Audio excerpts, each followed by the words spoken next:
Definitely wasn't me. It's been live. I was just waiting to see what There you go. Oh, I was waiting for you to do your normal thing. You didn't do your thing. You are watching live There it is. to the best damn Cincinnati Bengals, Cincinnati Reds, Cincinnati Bearcats, not the fucking Xavier Musketeers podcast in the Cincinnati area. My name is Santori Miles. Alongside me today is Bengal Dad, Cincy James, and Parker, the offensive line guru. Also, as Dale calls him, the podcast slut. We love having him. How we doing today? How we doing? Woo! Steeler Week. FTS. We know what that means, right? Mm-hmm. You might have to remind me. What's it mean? That's where we're at. Ah, Sorry, Tom, if you're watching. Yeah. But no, Mason's not standing here, so it's okay. You got earpods in. Wait. Here anyway. Does FTS stand for Friends That Suck? Yeah, sure. Anyway, special guest, Parker Blake. You know what we're going to do? We're going to just pop him right up there Oh for the boy, minute. I don't want Just to. kidding. Don't worry. So, yeah, Parker, you do coach offensive line. It's high school, correct? Yeah, it is. Yes, it is. I coached high school for a while too, so I have a lot of respect in that area. I don't know if you're allowed to say who you coach for in these shows. I always try to stay away from it, but if you stay away from it, I'll stay away from it. PM me. I'll let you know. I'm not scared, but I'm not going to say it on here. Yeah. Anyways. How long have you been coaching O-line? I've been coaching. Oh, sheesh. I think this is my fourth year. My first year of freshmen's graduated this season. So, okay. Yep. Nice.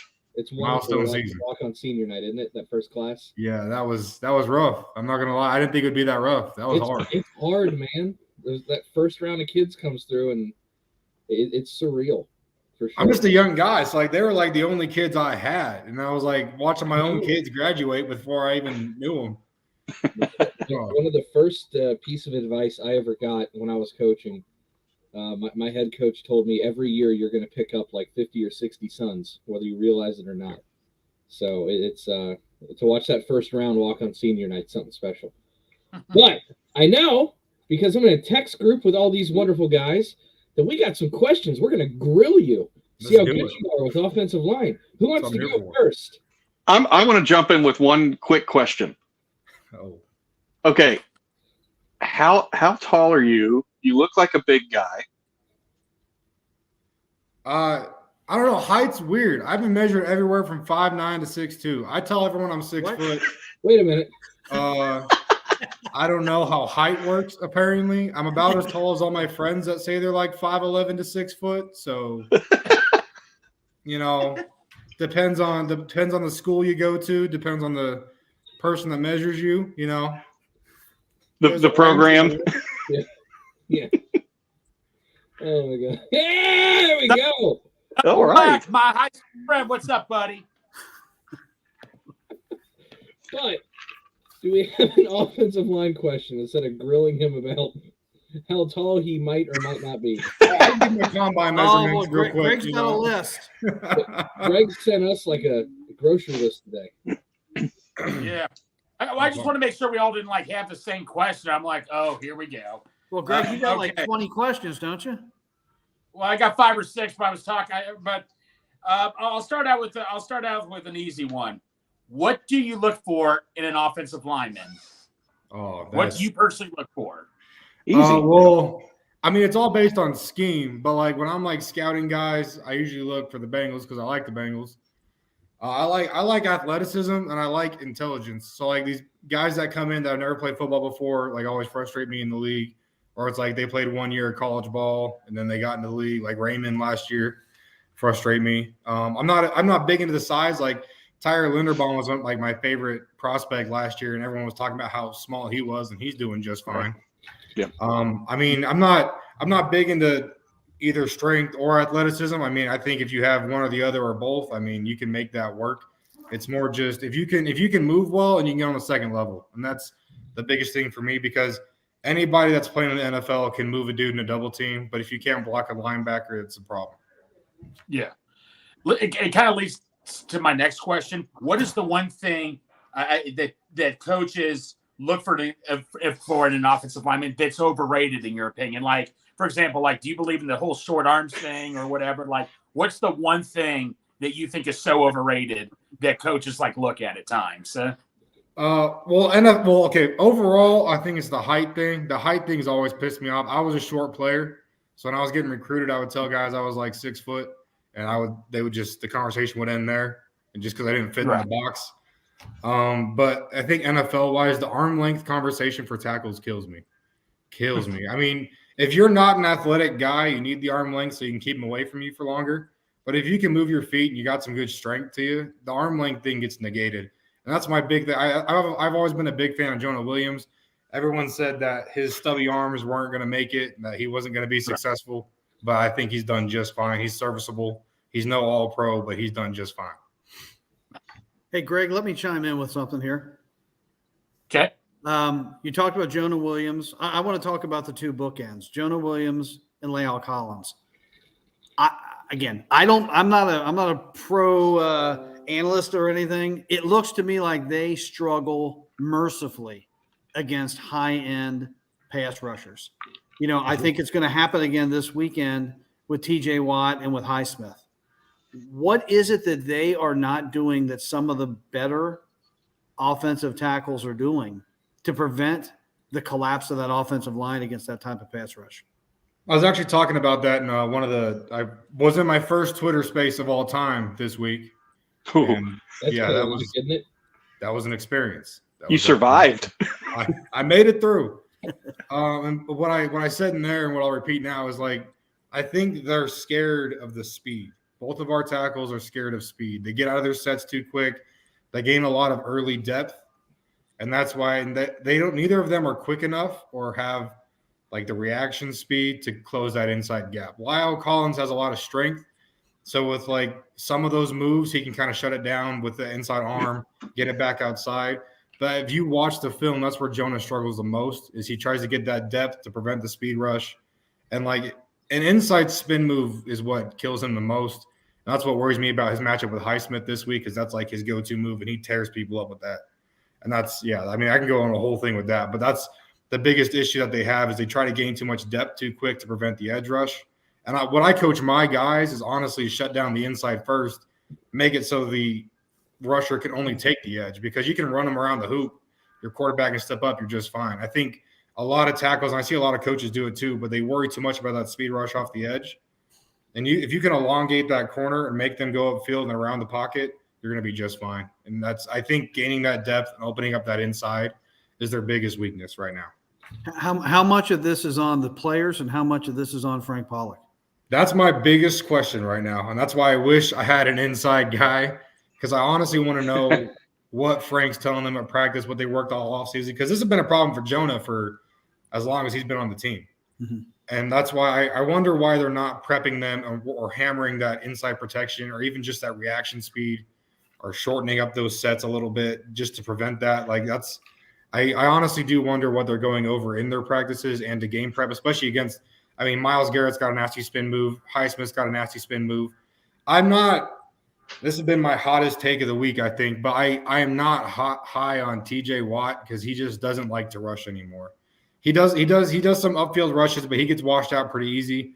What he likes to do is, and we've all seen it, is kind of sit back and just kind of wait to get in the passing lanes, wait for the window, and just kind of knock balls down or go for interception. So I'm not incredibly worried about his pass rush this week. I'm more, honestly, if I was scheming it up, I'd run chips towards Highsmith and let Jonah just sit inside on that. All right. So I've got a question to kind of piggyback off of Bengal Dads. So, and you've kind of talked about on the edge, but how do you feel about the Bengals O-line altogether versus that Steelers defensive line, just as a unit? So when I was watching the Browns film and I rewatched the Steelers film this week, I had this moment of, wow, we don't look physical. The Browns defense is physical. The Steelers front is physical. And it feels like we play a lot of catch and redirect in our pass blocking. And I think that's been a big issue of why early in the season I posted a bunch about it, but our interior three, we're losing a lot of depth in their pass pro. And a lot of people say, well, it makes it easier for them to pick up stunts, and they had all these other – I don't know how much of it's true. But I honestly think that's what worries me the most.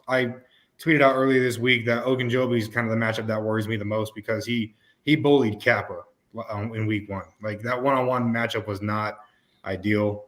I honestly think Bolson handled himself really well against Hayward. I'm honestly not worried about that matchup at all. I think sliding Karras that way to help him out just only makes it better. But I don't trust Kappa one-on-one with Ogunjobi. I don't know how I feel about the tackles. Honestly, I feel best about Bolson against this front, and he's going against the All-Pro. So that tells you all you need to know, I think. But how do you feel the offensive line has progressed from week 1 till now? Oh, it's been crazy. It's been absolutely crazy. A lot of people said they just needed a gel, and I think some people kind of started picking back off that just because everyone else was saying it. And I don't think a lot of people know what it means for an O-line to gel and come together as a unit. They just kind of say it over and over again because it's what everyone else is saying. But I think there was that Ravens game where we got back to the gap power scheme and the O-line started getting comfortable with each other. There was a big jump from that week to now. And a lot of people have been saying, oh, well, they've been playing really mediocre teams. But, I mean, sometimes that's what you need. That's why I think a lot of teams, especially like at the high school level, and you see it in college too, those first few games are usually gimme games for the better teams because they need their entire team to kind of get in sync. You've been running this scheme all offseason. You got to run it against live reps. And I'm not a big proponent of you need the preseason reps. But I think after that week 4 or 5 mark, they really stepped it up. And this bye week, I've been preaching since the preseason. I'm excited to see this group after the bye, especially now that they have time to get healthy.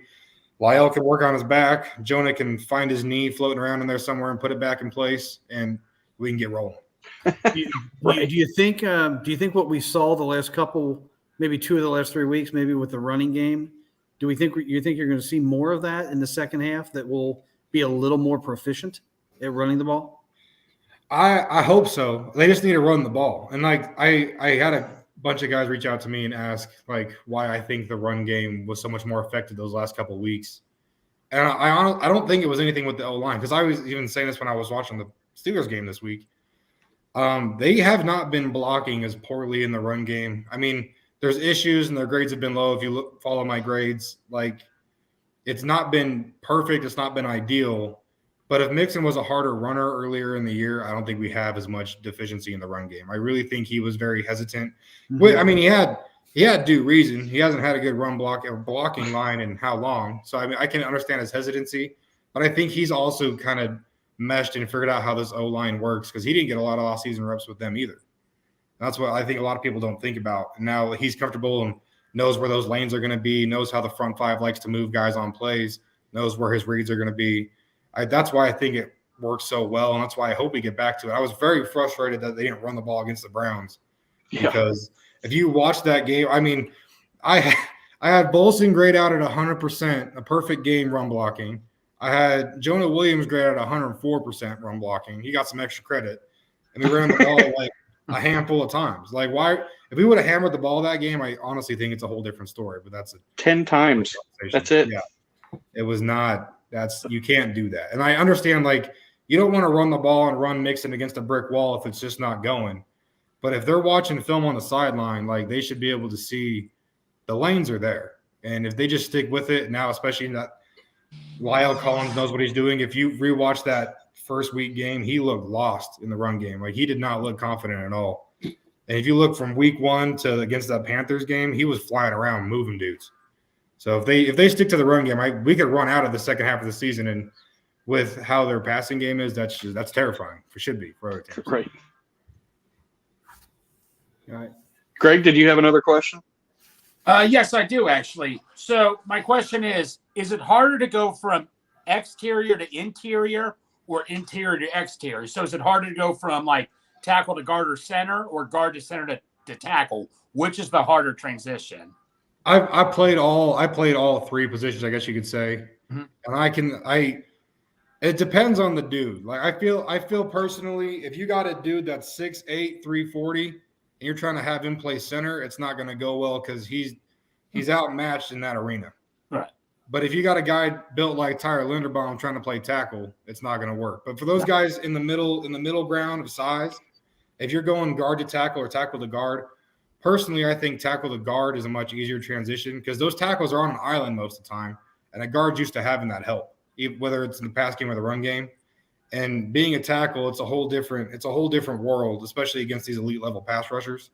That's why I'll never advocate for a guard to go to the tackle for a guard to go to tackle in the NFL. But tackles coming down, I think people kind of freak out about that for no reason, because guard, I said this my entire career and I say it now, but I think guard's the easiest position to play because you just get hit dudes. Well, you have help on both sides. You got help on both sides. You can just run free. Yeah. The thing that aggravates me is because I do a lot of, I would call amateur scouting for offensive line. Jonah Williams screams that his body type should have been a guard. Yep. The athleticism looks really, really good at guard. I don't know if you follow the RAS scores at all, but those jumped off the charts for guard. But for whatever reason, I don't think he could do it because I don't think he's got the ass to be able to anchor against a power move. Well, and that's his weakest spot right now. If you watch him against the power rush, it looks like he's running away. They get in his chest and just run. Yeah. So, I mean, he's going to get destroyed on the spin moves on an island, and I don't think he can handle a power move. That's why I wouldn't say I'm done with Jonah Williams, but I'm disenfranchised with him. I wish he would progress a little bit further than where he's at right now. And I know he's been riddled with some injuries over the time, but at some point the leap would have to happen this year or next year, and he's running out of time. My biggest excitement came when they were talking about bringing in Tunsil or Armstead. How realistic that was, I think, is a different conversation. But I was like, oh, well, Jonah can play guard now. We can draft a tackle. This tackle class is good. Evan Neal is playing right tackle right now. Like, you can draft a guy at left and play him at right. That's not a big deal in my eyes. Right. But Williams needs to. Well, he'd be an awesome guard. He would be an awesome guard. But like you just said, he does not have the tools to be a consistent tackle in the league, and that's why it's not going to happen. But if they could find a way to get him to play guard next year, and maybe even I've been lowest on the right side of the line, but Kappa is not panning out, and maybe flip him to left or something. But I don't know. But I like Volson. I like the guys they have at depth, so they're going to leave it where it's at. But if they could have found a way to make him a left guard this year, I'd have been excited. Well, I don't know that, but at the same time, Jonah's one of those guys where he's good enough that he deserves a roster spot on the team. Mm-hmm. I just don't know if starting left tackle is that spot, if that makes sense. Well, it's like everybody said, he's not the guy you want protecting Joe Burrow's blindside. No. So, do you give him a pass with the injury this year and try it again next year, or what do you think on that? I think that game where he got hurt was going to be his best game of the year. He was on pace to have probably the best game of his season that game, and then he got hurt. And I wouldn't say he fell off after that game, but losing the confidence in your knee like that, it changes you, especially at tackle. I think you have to give him a shot, because I just said, there's nowhere to move him, and he deserves that spot, and you've already paid him. So I'd like to see how he looks after the bye week. Yeah, I'm this week. Very interested to see how he looks this week especially against Highsmith. But I think no matter what, you're gonna end up having him as your left tackle the rest of this season and next season, no matter what any fan wants to say, wants to cry about. You've already paid him. You're not gonna move him to guard because Volson's panned out well. Kappa's been paid, and he's not moving anywhere else. And I don't think he's gonna move to right and replace Collins. So. Parker, you literally just described the Raiders with Josh McDaniels right now. They can't fire him because they can't afford to right now. Correct.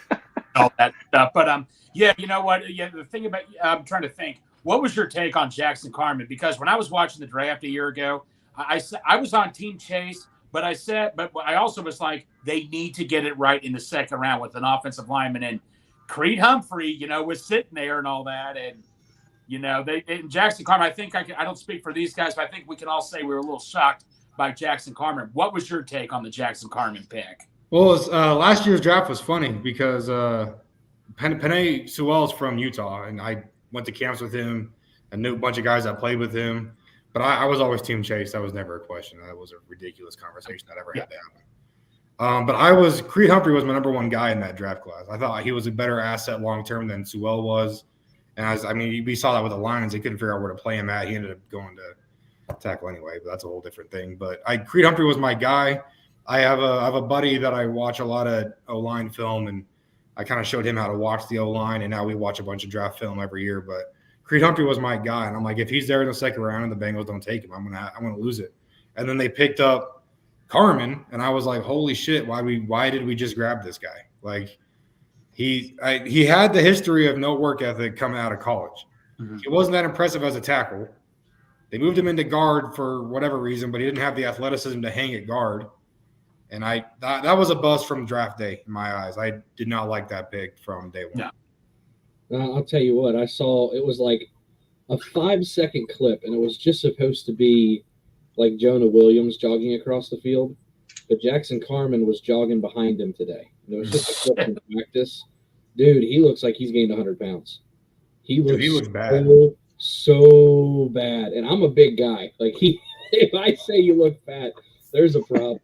Hey, man, I gained the freshman 50 at college, so I mean, I was right there with you, and I just don't understand as a pro athlete, like this is your job, and you're just not going to put any heart or effort into it and getting better. Like the Bengals wanted to start him at left guard this year. It was his job to lose. Yeah. He didn't even try to keep it. I love the Volson pick, by the way. When I saw them pick him up, I was pumped, and I'm glad it worked out. No, Volson. I mean, total opposite of Carman. Carman's from a big city, went to a big school. Volson. I looked up where Volson's from. You can't even find it on the map. It's such a small area. And Volson, started 4 years at North Dakota State. I mean, did you think Volson was going to beat out Carman for the guard spot? Oh, I told everyone preseason, during the offseason, after the draft. I'm like, he's my left guard. Like if I drafted that guy this year and I was in the office, like that's my guy. I'm drafting him to replace Carman, not to compete with him. Like I'm honestly, I was frustrated all preseason that he wasn't getting the reps in practice.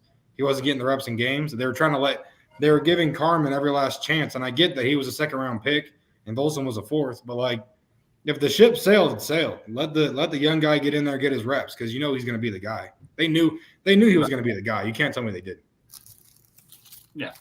No, I mean when you hear what Frank Pollock looks for in offensive linemen, he was kind of the mold that Frank always talks about. Sure. I know everybody tosses around that glass eater term. He just wants someone that's nasty. I mean, he's a country boy, corn-fed, he just wants to go out and hit people. He likes the trench work. With his dip in his mouth. Yeah, he's got that fiberglass in his lip. He's always munching on it. Well, he's got that, and then it's so funny. So after the Carolina game, we were sitting down watching all the players leave out of the exit, and we saw, nice truck, nice sports car, nice truck, nice sports car, pimped out SUV, whatever. And then here comes some raggedy ass lifted truck with a bunch of fucking rust on the back end. Someone's Meemaw hanging out the back window waving, and then he turns over. I was like, and that's Volson. Okay, makes sense. You know he's been driving that since he got his license. You damn well know since high school. He drove that to Cincinnati. Yep.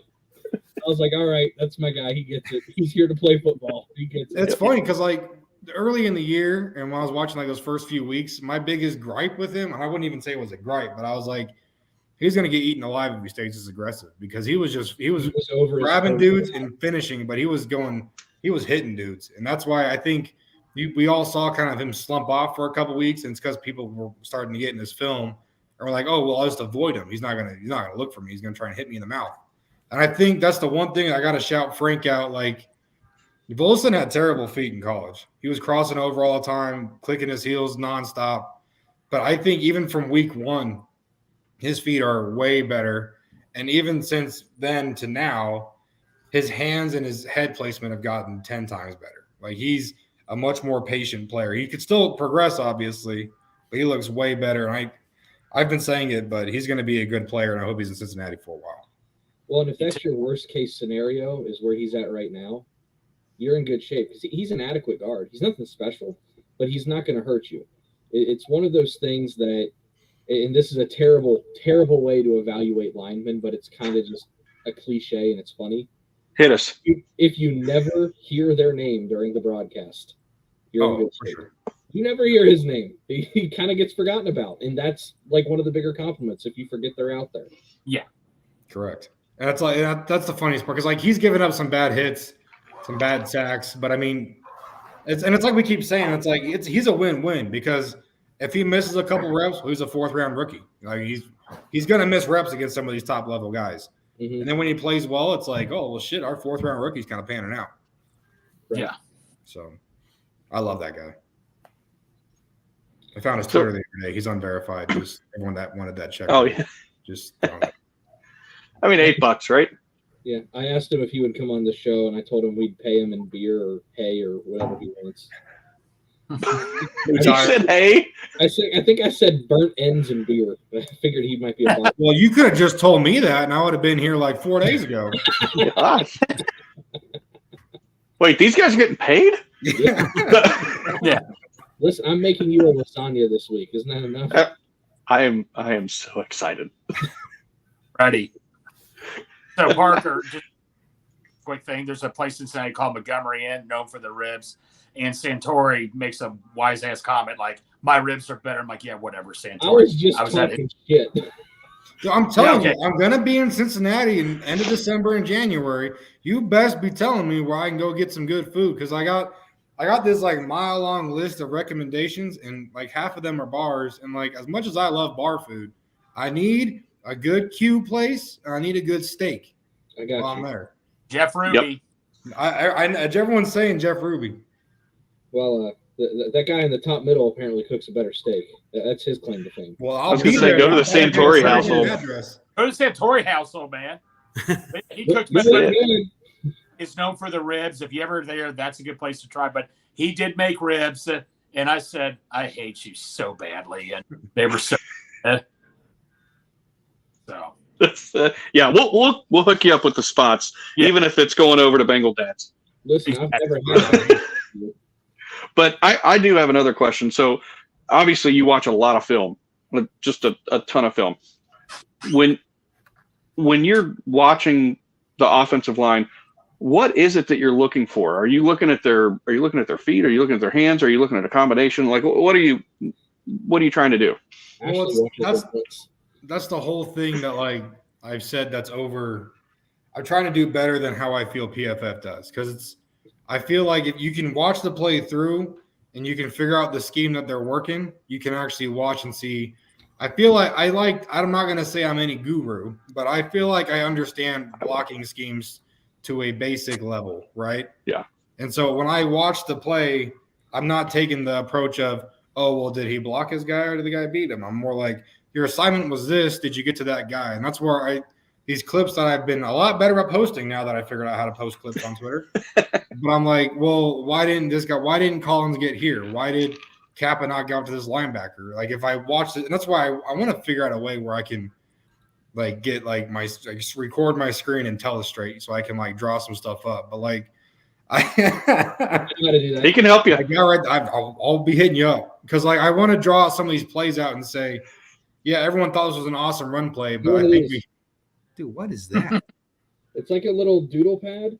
But basically, Yeah. what I do is I cut the clip like I would just on my phone or whatever, and then I'll email it to myself, right? Just download it onto my desktop. This just plugs in via USB, and then when you open the clip, and I have Windows, I don't know what y'all are using. Windows is superior. Don't let anyone tell But you. when you open it in Windows, you have the little edit for the video button, and it allows you to draw. And this basically mirrors what's going on your screen, and then you can click the little draw tool, and you'll just telestrate over whatever's going on in the video.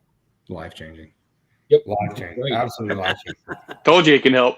Hats off Santori. This was like $40, by the way. It's Done. not. Sold.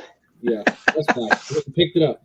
But yeah, no, I try and figure out where the scheme's going, what the play is, and I grade based on assignment because that's how I grade my players on a coach. I grade based on did you get your assignment, did you move your guy, did you block your guy, and that's where my biggest gripe comes right now with our blocking, especially in the run game.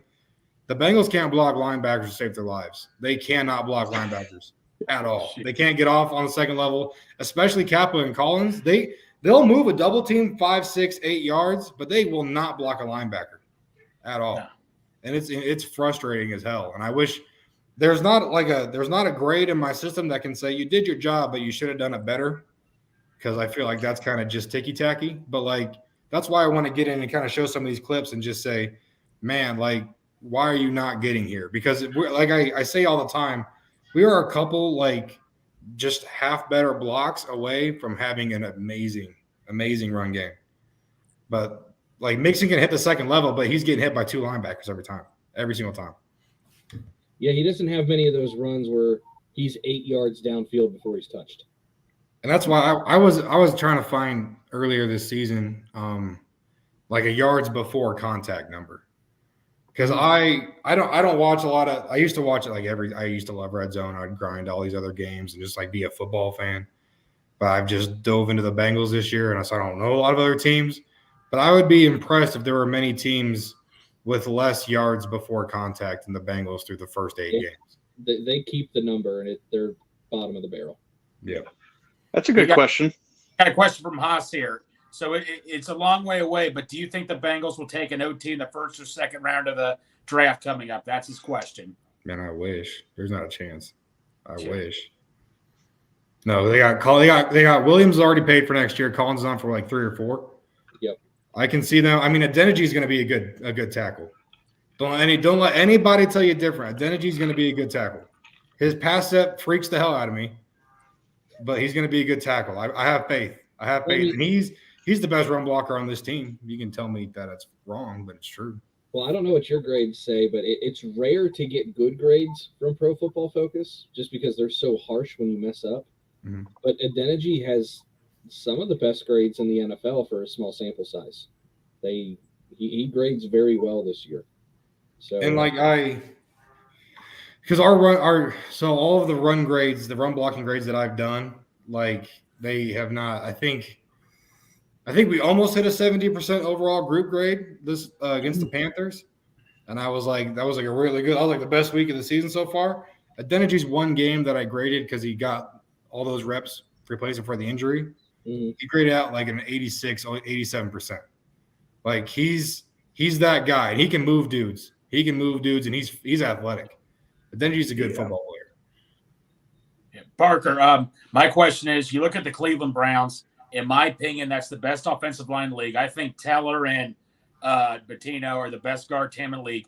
What is it that the Browns offensive line does that exceeds so well, that just like literally to perfection? What is it that they do? Oh, they're physical. The whole team's physical. They beat the hell out of dudes all game long. They don't care. And they stick with the run. Because, like, if you look at their team, their O-line's physical, and they'll punch dudes in the mouth, but so will those running backs. So, like, they hit the hole hard. So, the O-line's moving dudes because they're all physical and they're brawlers. They'll get in your shit, man. They'll move you. But then once that running back hits the hole, like, he's making at least 2 guys miss too. Like, and that's why I think the Bengals are missing. We were getting lanes open. We weren't as physical or as aggressive in moving guys early in the season, but the lanes were there. But we have to have a running back that's going to hit it. And that's where everyone was calling for Mixon's job. I wasn't happy with Mixon, but I just wanted to even split because I think P-Round was hitting the hole. But if Mixon wants to run like he did against the Panthers, that's why I'm saying we're not going to have a top-level O-line. We don't have those guys. But you don't need a run block. You don't need to be this top-level run blocker in the NFL if you have a running back that wants to hit the hole, because the lanes are there.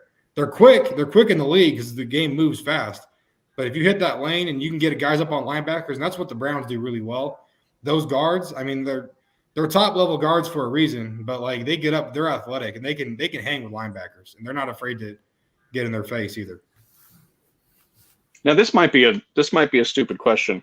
I never played football. I'm a fan. But to you, does it work better when they're under center? Like any team, not just saying the Bengals. But does the run game work better under center or shotgun? How do you feel about that? I think defenses play it more aggressively when you're under center, because they know even if it's a pass, especially like interior D linemen, even if it's a pass, if they rush hard, they're gonna get their same pressure, and if they rush hard and it's a run, they're already there.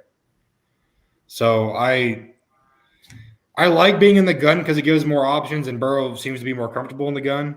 I don't know if I agree with the whole under center versus shotgun, but I think you have more options and you can do a lot more out of the gun. So I favor the gun, especially in the run game, because your running back usually starts closer out of the shotgun if you watch. out of under center because they usually put him back at 6-7 yards under center, Right. which is a long way just to get to the line of scrimmage. Where in the gun, they're sitting there at 4.5, 5, 6 yards. So, Dad, are you okay? You're like sneezing or something. No, I'm all right. You sure? I'm good. You're making some goofy faces. I'll clip it. We'll show everybody. You will clip it. Oh, you will, trust me. You're struggling over there. You sure? You got pepper in your nose? No, I'm one good. of those fuses broke right in his face, man. Yeah. Yep. But Parker, you were talking about Joe Mixon. Okay, you remember Giovanni Bernard, I assume. Little guy, 5'8", but that dude would go up against someone twice his size, and he would go out and block. People forget, Bernard was a great blocking running back. You look at Joe Mixon, the size he is, he would go up against guys he was 10 times bigger than, but he just doesn't block. Is it just a mentality thing with Mixon? What is it? Why is it that he just doesn't block that well? Well, yeah, you have some of these skill guys, receivers and running backs. I mean, you look at Stanley Morgan. Stanley Morgan will block anybody you tell him to block. He doesn't care. He'll go get in it. Some of these skill positions just don't like contact, which is like that's why Mixon's a great edge runner because he's great at avoiding people because he doesn't like getting touched. That's why he's bad at breaking tackles too. But that's a different thing. But if you even watch Mixon in the pass game, that's why they bring Samaje in to pass block because Mixon is just he's like a wet paper bag, dude. Like he's not gonna go in there and try and get someone out of the way or try and be physical with somebody. He's gonna try and get in the way if he's blocking, and if he's running, he's gonna try and avoid him. And that's where all the criticism about him jump cutting and making all these 15 reads during a play come from because he wants to avoid contact. And that's where I think in the games where he has run well is when he's kind of shed that skin and been like, no, I'll go get in there. I'll have faith. I'm going to get my extra couple yards. Everyone's talking shit on Twitter. I'm going to go get my yards. And that's when he's at his best. That's like prime Mixon that everyone wants back is because he was trying to prove himself in the league. So if we can get that Mixon back that just wants to run hard, doesn't really care, it's going to be a whole different ball. You can always tell if he's going to have a good game. And it's weird because like half the games start out with a little swing pass to Mixon. You can always tell how the game's going to go because he either gets caught like after a yard or two and just kind of tips over, or he's 7 yards downfield and he's running over some poor corner. When he's lower in the shoulder on that first play, you're in good shape. He's like one of those guys that you never know his temperature until pregame. You got to get him out there banging around with some guys, and then you're like, okay, he's going to play today. Or, oh, well, I guess we're not running the ball today. That's a great point. I never even thought of that, but you're 100% correct. He's hot and cold. It's like Dad used to always say with Bronson Arroyo. I don't know if you watch the Reds at all, but you could always tell within the first inning if Bronson was going to have a first good game or not. Absolutely. Yeah. If he had to go into the clubhouse and play the guitar or keep pitching. But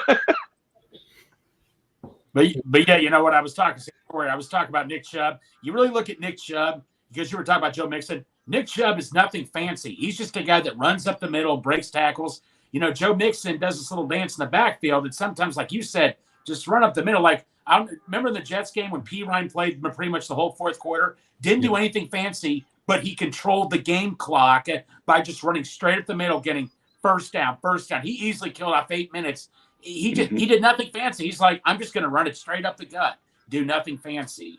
Well, there's a lot that could be said where it's like, oh, well, the Jets knew the game was over. They weren't really trying. And I'm like, there's some validity to that, but they also knew they were playing a run prevent defense. They weren't like in a 3-4 just letting us gash them.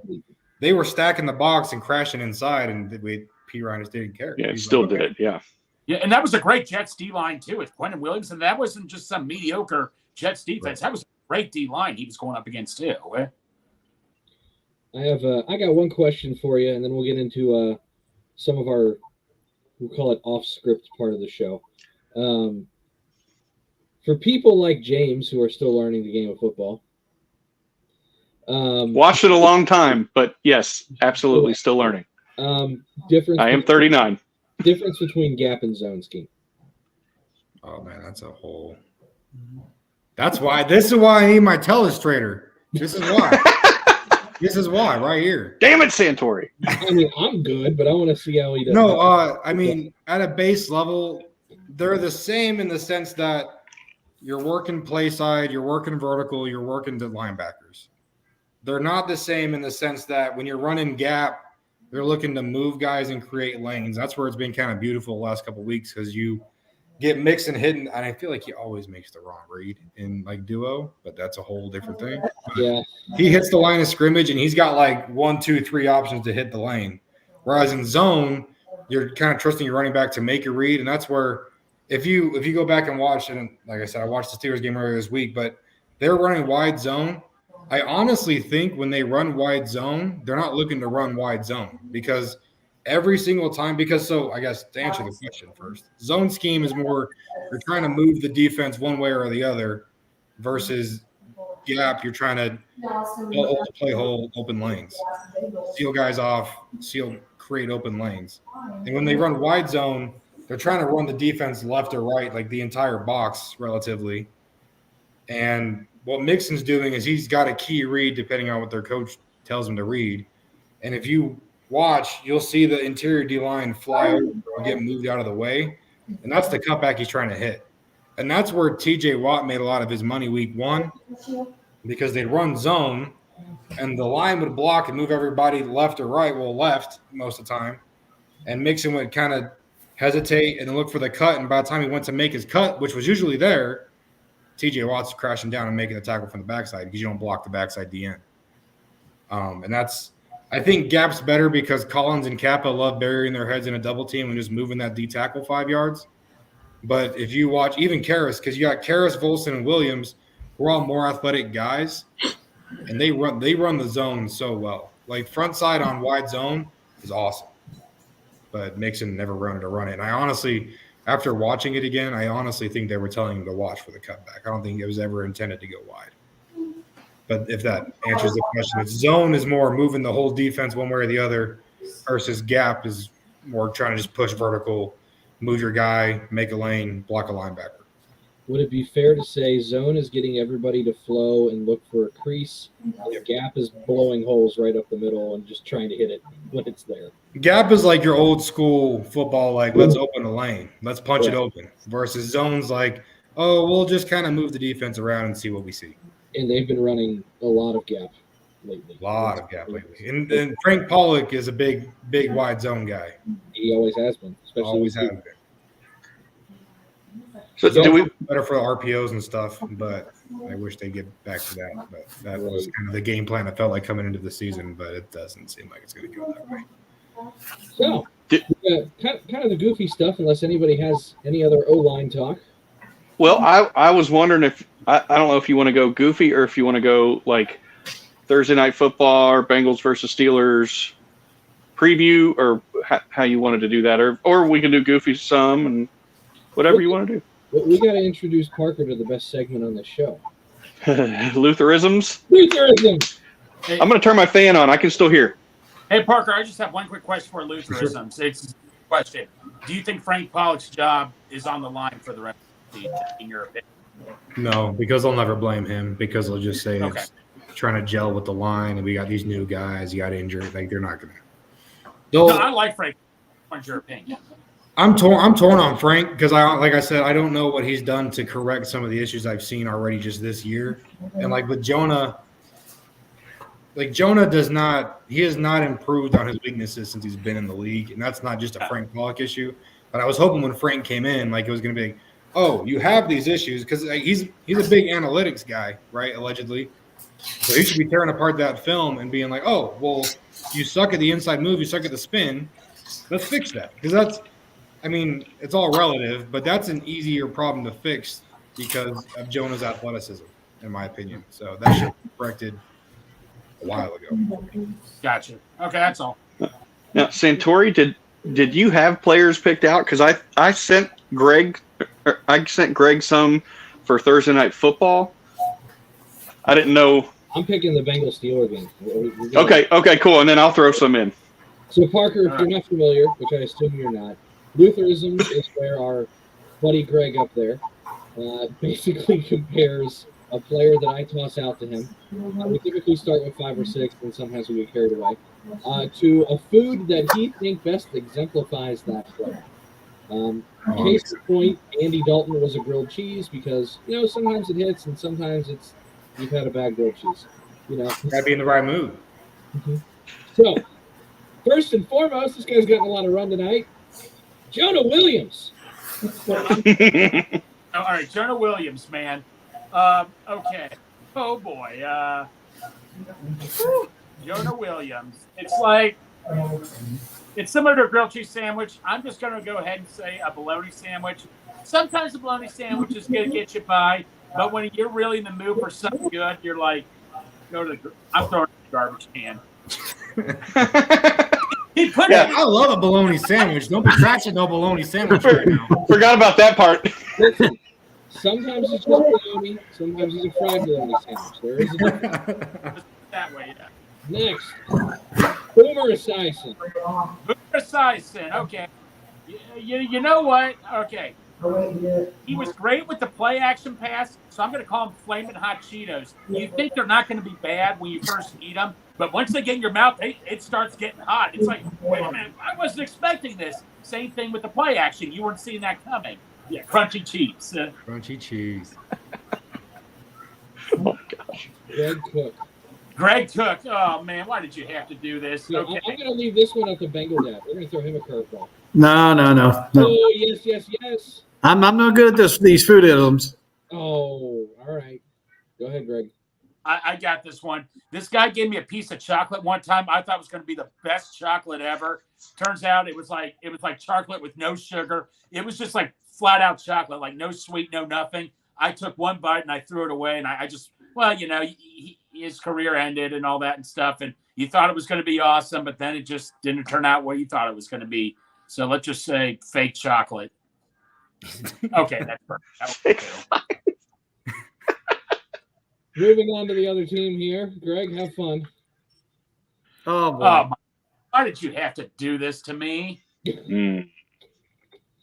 Well, I mean, I got to say something good. He is obviously a good player, but if I have to go this way, all right, Ben Roethlisberger. I was at a place called Greyhound Grill. They're known for their onion rings, and I'm like, okay, but these were thick onions, and I did not like it when I took a bite. They were horrible. So he is Greyhound Grill, thick onion rings. Don't like them.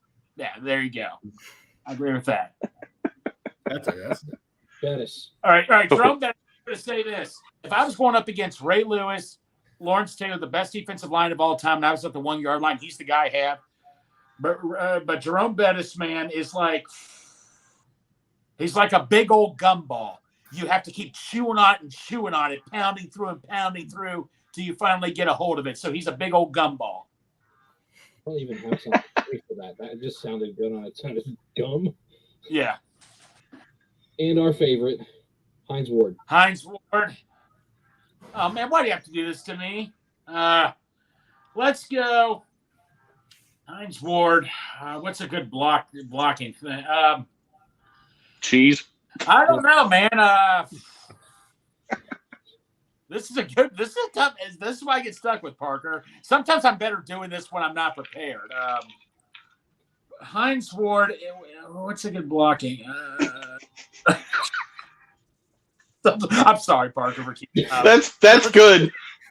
That's good. That's quality. That's quality content right there. That's what we do here at Rally Around the Natty. We're here. I love it, Greg. I love it. So the other thing we do on Wednesdays is we typically go through the weekly picks and just I've told everybody I keep track of them. We'll see if that actually happens or not. I don't think you do. Listen, I don't need to hear that sass.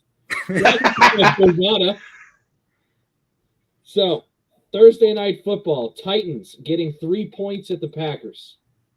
Parker, who do you got? Dude, this is I feel underprepared. I actually have a sports betting model that I built to help me with my picks, and I do not have it updated right now, or else I'd have it.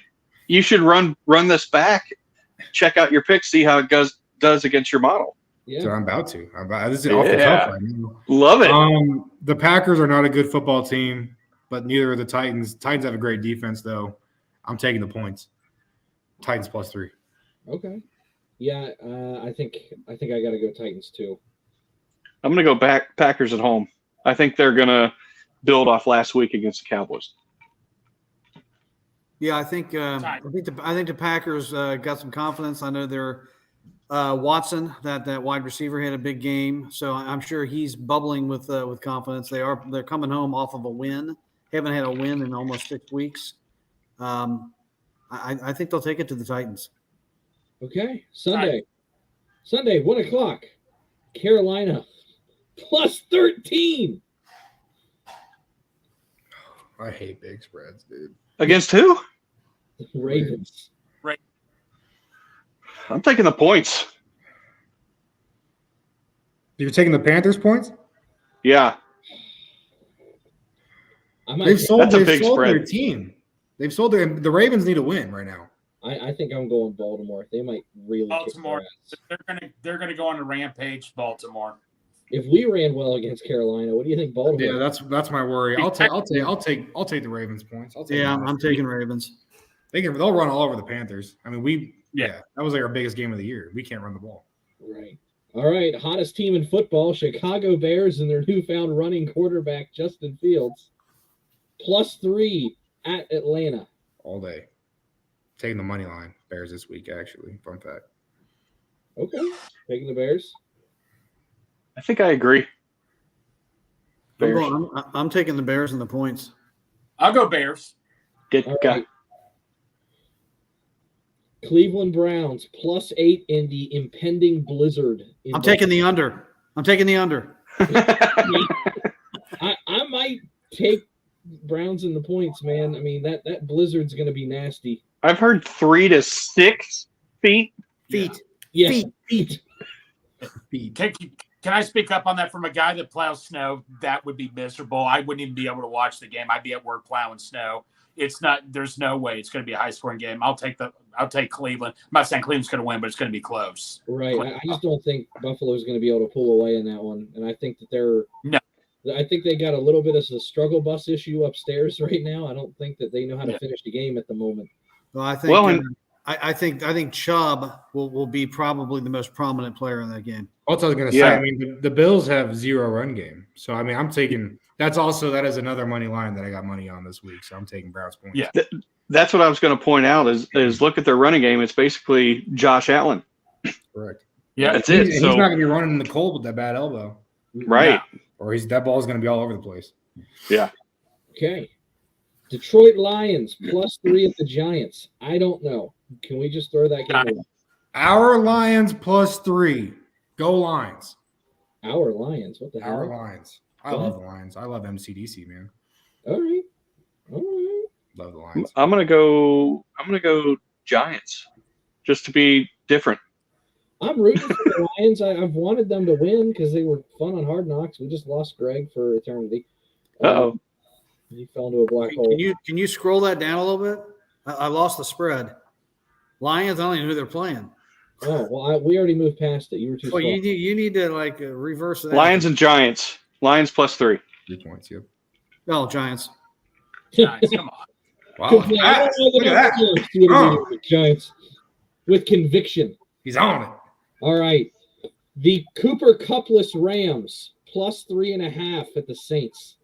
Oh, that's two bad teams, dude, man. Ooh. I'm going Saints. Who's starting for the Saints? It doesn't matter. Saints. Wait, is the grilled cheese playing?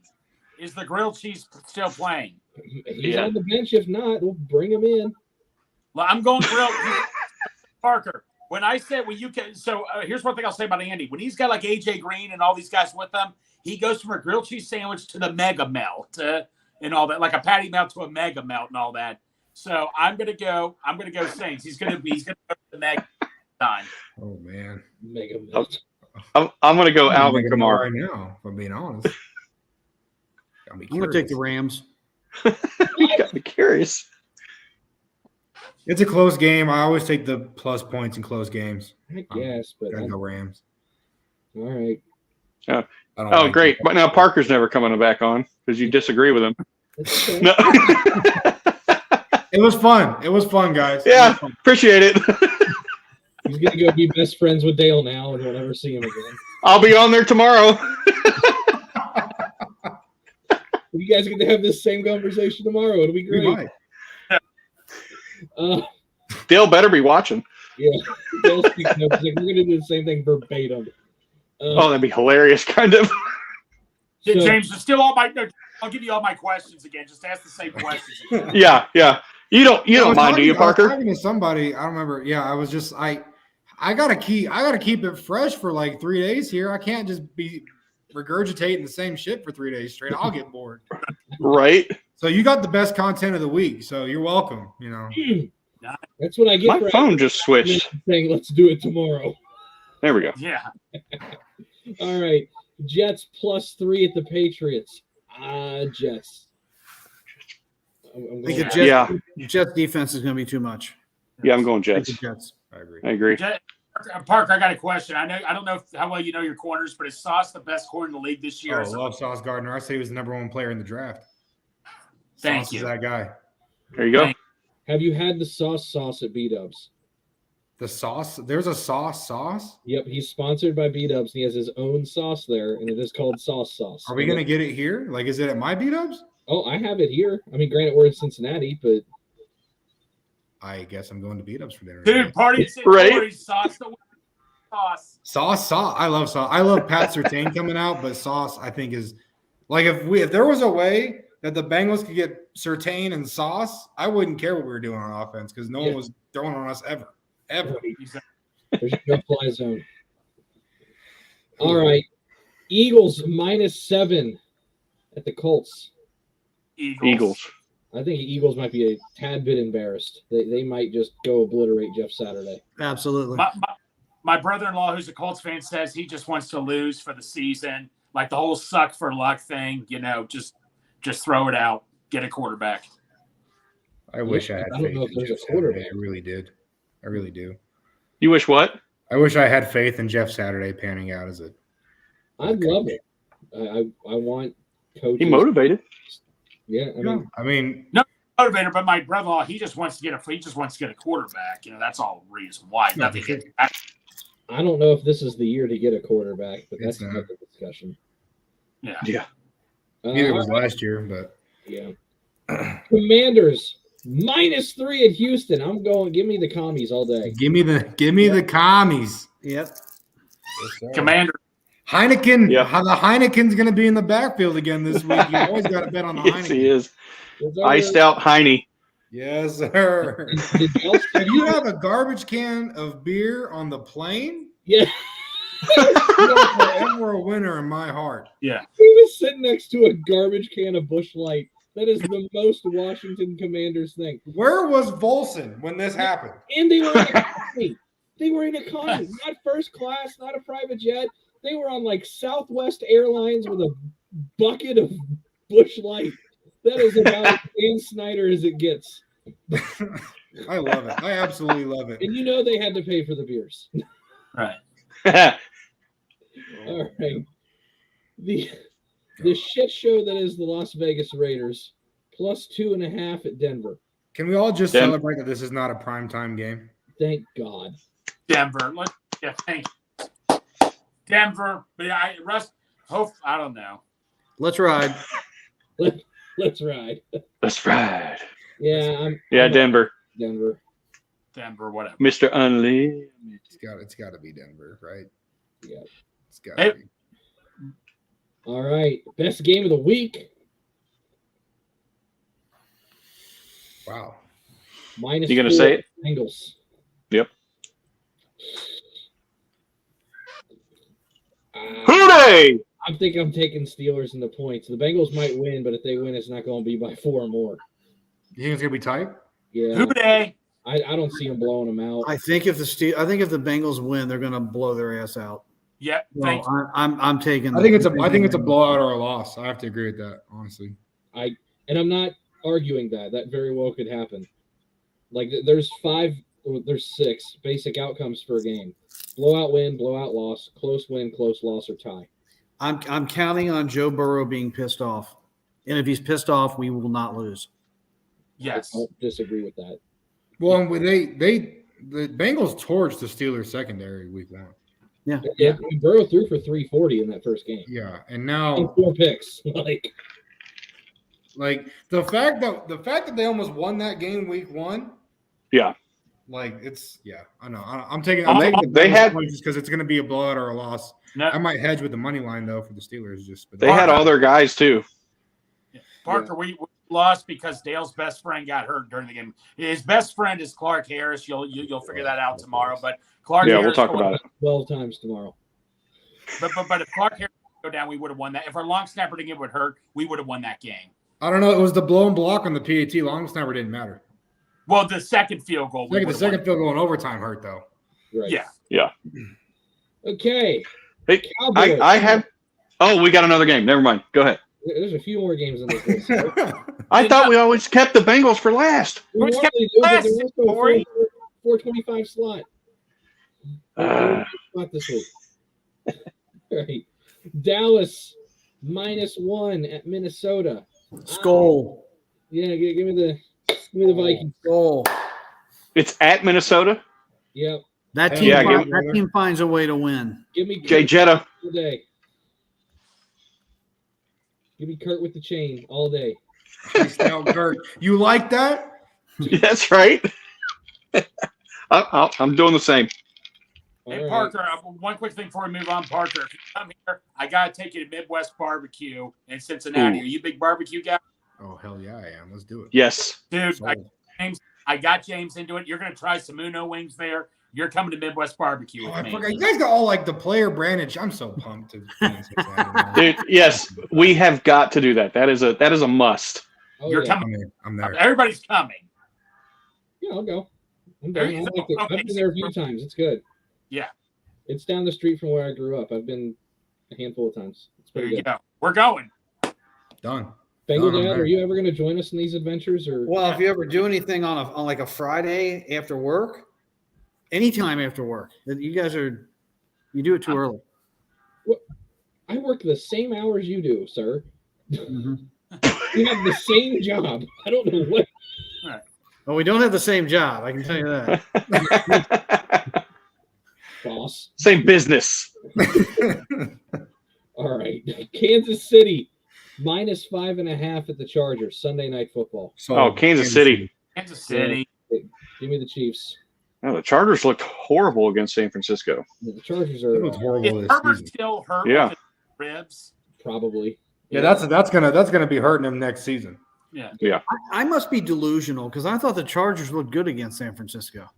As undermanned as they were, 4 of their top 5 receivers out, and all these injuries, and they hung with them. I mean, Well, they look San good for being a Francisco- wounded team, but you can only go so far as a wounded team. Yeah, They got absolutely demolished that second half. They did. They couldn't do They don't anything. have the long. Yeah, they can't hang in games. Yeah.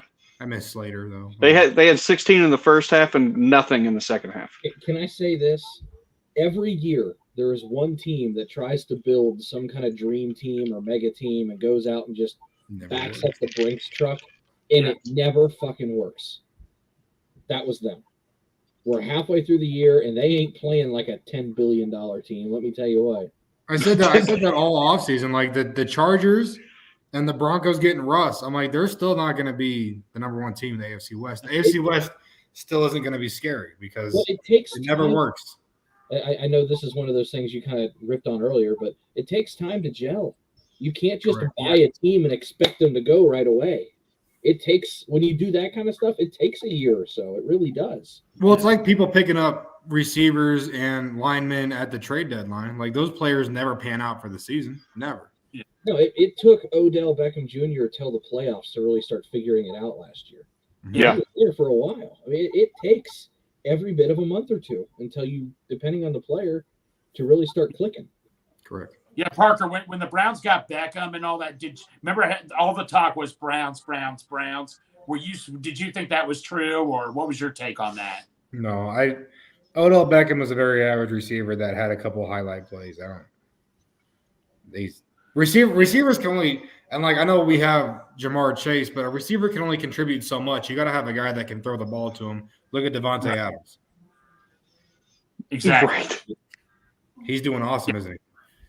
Well, I'll go with the Chiefs just because we need the Chargers to lose, since I'm feeling wild card is our way of passage to get to the playoffs. Yep. Manifest. I appreciate that. I can buy All with that. right. So then, Monday Night Football, San Francisco -8 at Arizona. Is Hey. Kyler Murray playing?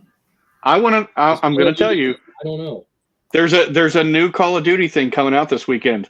I'm going to ask about that. Always fade Call of Duty Kyler. I saw a meme, and it was some dude staring, and it said all of the Cardinals looking at Kyler Murray with this drop of Call of Duty this weekend, and they're just staring like through his soul. I will say, I think I've bet the money line against Kyler Murray every single Call of Duty drop since I've been gambling, and I think I've only missed a couple. No, because Parker I always asks, is there a big Call of Duty thing going on? And the joke I make when Kyler got punched by that fan, I'm like, that's got to be one of his Call of Duty buddies that he lost to or something. No, but there was that one guy that went out and looked at every single one of Kyler Murray's stats after releases of Call of Duty, and it wasn't egregious, but there was a drop off. It's a drop. Yeah, it was a drop. It's like the James Harden thing. Yeah. Yeah. There's a drop But off going to Atlanta? every single category. And Salt Lake. I did have some Thursday Night Football food comps, Lutherisms, if we wanted to throw any out there. We can do some Thursday night ones really quick. Parker, do you have time? Oh, I'm all night, brother. Let's go. You're good? Okay. I'm just So- thinking about these this sauce now. But Yeah, Do you like the Asian zing sauce they have? do I like? that's Yeah. It's close to the Asian zing sauce. It's That's awesome. like the barbecue sauce. Deal. Hey, James, before you get started, I'm going to bow out because I got to get these fuses done. I'm going to get myself in all kinds of hot water if I don't get this stuff done. Well, Bengal Dad, we will see you this weekend. Yes, I'm you will. excited. Thanks for being on, Parker. Appreciate it. Of course, man. Always a pleasure. All right, great. See you guys. Bye, Dad. Maybe. Maybe. I'll get out of there eventually. Oh my God. All right. So I had a few players, and I texted Greg. I don't know if I Did didn't you- get. I don't have anything. Yeah, This is a cold call for me. I only texted Greg because I was like, "Hey, here's some players for Thursday Night Football. I don't know what Santori has. We'll throw some in." But Six remember last time wins. you texted me, I didn't get it, and it worked out awesome. I compared Yep. it to eggplant and all that and stuff, and they loved it. Yeah, Parker, you missed that one. James, I don't prepare this stuff. This is all like by the seat of my pants. I don't Parker. So Greg compared Jalen Hurts to an eggplant, That's and there it goes his There phone. it Yes, goes. Wow. it was Wow. hilarious, but it was kind of spot on the way he described it. But then Santori put something foul up, which was funny. I just do what I'm told. So I compared it to an eggplant, Parker, because I thought Jalen Hurts was because an eggplant. I'm like, I'm not eating this. It's going to be horrible. I don't care for this. But when I tried it, I'm like, wow, this is really good. And that's what Jalen Hurts was. I thought Hurts was not going to be great. And I'm like, oh my gosh, he's awesome and all that. And that's what an eggplant was. Right. You weren't a Jalen Hurts fan coming out? No, I just didn't know if he was going to work out or not. Did you think he was going to work out? I was a fan of him back in college. Him and Tua. I know there's Okay. the whole Alabama quarterback stigma, but I like both of them. You didn't want two over Burrow, did you? No, of course not. I said Burrow from. I'm like half an LSU fan. Right. It's always cats, but you have to have a team to cheer for when they don't know how to play football. And my team was always LSU. Me and my mom loved LSU, and so the second Burrow popped off, I was like, "That's my guy. I know we're gonna suck this year. Let's go get him." Parker, we need to hook. We need to get you. We need to get this guy. We need to have you on again with a guy named Kieran. This guy just lives and breathes LSU Kieran. football. right. But he thinks he is so LSU. He'll probably pick Jamarcus Russell over Tom Brady because he was an LSU and stuff. So that's how LSU guy is. He is. He's about as Homer gets for LSU, and it's Yes. so funny because he grew up in the UK and he was born in Ireland. There's no Louisiana connection whatsoever. No, But it is what's He's stuck with it. 100% LSU. Derek Stingley is better than everybody in the NFL. look at that? He said Stingley over Sauce, and I think we know how that's going right now. He did admit though that Sauce was the rookie of the year now. Yeah. As of now. But all right, so I've got a few players. I've got some. Yeah. Oh yeah. I've got a few players.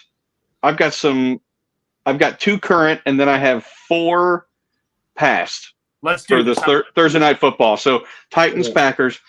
Very first, Derrick Henry. I want to know. Derrick Henry, King Henry. Whew. Derrick Henry, man. He's like a Thanksgiving turkey, man. You can't go anything wrong with it, man. I mean, it's just a good old piece of turkey, Henry is. I can't wait to see what Centauri's going to write about this. But he's just a Thanksgiving turkey. Let's do that. I meant to say fat. It's a farm bird. It's a fat bird. Dang, dude. You said it. I love Eddie it. Lacy. I can't type. Wait. He's coming up. Oh. Let's just go Eddie Lacy now because he used to play for the Packers. Eddie Lacy. Oh, come on, man. I mean, he had like a couple of good years. See, this is where I get Parker. This is where you can. This is why I texted you, Greg. Eddie Lacy, similar to Derrick Henry, he really was and all that. But Eddie Lacy, was kind of like the leftover turkey. It was good for a while, but then it's like, all right, time to eat pizza now. I'm done with turkey. Damn. Oh, cheeseburger. Things I think this but I gotta check my text more. My brother gets on me for this. So yeah. I sent it to you, but it's all good. I'm sorry. This makes it funny, so it works out. So all right, next. Aaron Rodgers. Oh boy. Aaron Rodgers. Oh, this is interesting. See, I can compare this to a drink too, so I'm gonna go. Whatever you want. He's like a margarita, because margarita's green, like the Green Bay Packers. You keep drinking them and drinking them; they're awesome. But when you wake up the next day, it's like, ugh. I'm just so tired of it, man. I'm hungover. I'm tired of it. Move on. Yeah. Sometimes he looks like a hangover. He does. All those perkies he's doing, man. Tori said it, not me. But yeah. You actually said hangover. That did.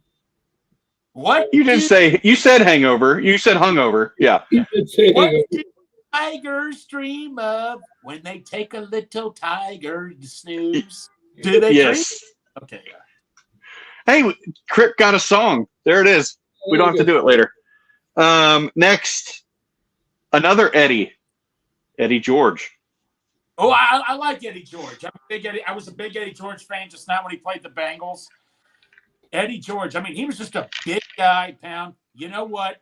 What's a really good big food that you could just eat? Like, See, I used one guy's mashed potatoes, but I'm going to use clumpy mashed potatoes. You just keep pounding them in your face and all that. I'm going to go lumpy. James, don't tell me you don't like clumpy mashed potatoes. I do. I was about to be upset. No, I'm in. I'm just trying to think of what Santori's going to put. I was thinking lumpy starch or something like that. That's how I describe myself on Sunday mornings. Right? Yeah. All right. So 2 more. All right, let's go. So this next one, kind of Titans, kind of a 4. Warren Moon. Okay. You know what? The funny thing is, I really didn't know who he was as a kid. And one guy I used to work as you've got to be kidding me. Warren Moon could do a bunch of things, man. I'm going to say, what's one food you can use a bunch of things in? Okay. That's good. Moon pie. No, he kind of stole it. That just ruined it and all that and stuff. But I mean, no. Let's go. Warren Moon. I don't want to keep us here too long. Let's go. Like he's versatile. He's Is that what you mean? I'm trying to. I could say cheese. Let's say cheese. You can put it in lots of different stuff, and it enhances whatever you put it in. Yeah, you can use it in different things. Goodness. Velveeta's harmful if you do it too much, though. Yeah.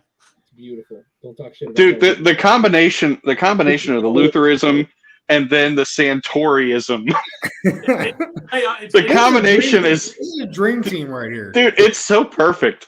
yeah. All right, last, probably least, with everything going on, Brett Favre. No, I like Brett Favre a lot. He's like a gunslinger and all that and stuff. This is going to sound weird, and I'm going to say cranberry sauce, but here's why. Cranberry sauce, when you eat it, it just slings right in your mouth through your throat. You can just sling it. It just slips right into your throat. I'm going to compare him to cranberry sauce, and I love cranberry sauce. That description was Santori, lovely. can you clip that? What's Yeah, I was that? gonna say you gotta use that for something else later. Yeah. Just slips right in your throat. Yeah. Okay. Yeah. I mean, Sorry, Craig. Right on in there, man. yeah. I'm doing Thanksgiving. I love it. that No, was Parker, all the players that I had. Parker, I'm putting you on the hot seat here. I'm giving you a couple of guys here and all that. Uh-oh. Oh, I don't know. Now, come on, Trent Williams. Trent really. Oh, see, that's your Velveeta because that's solid. It's solid. It'll sit in you.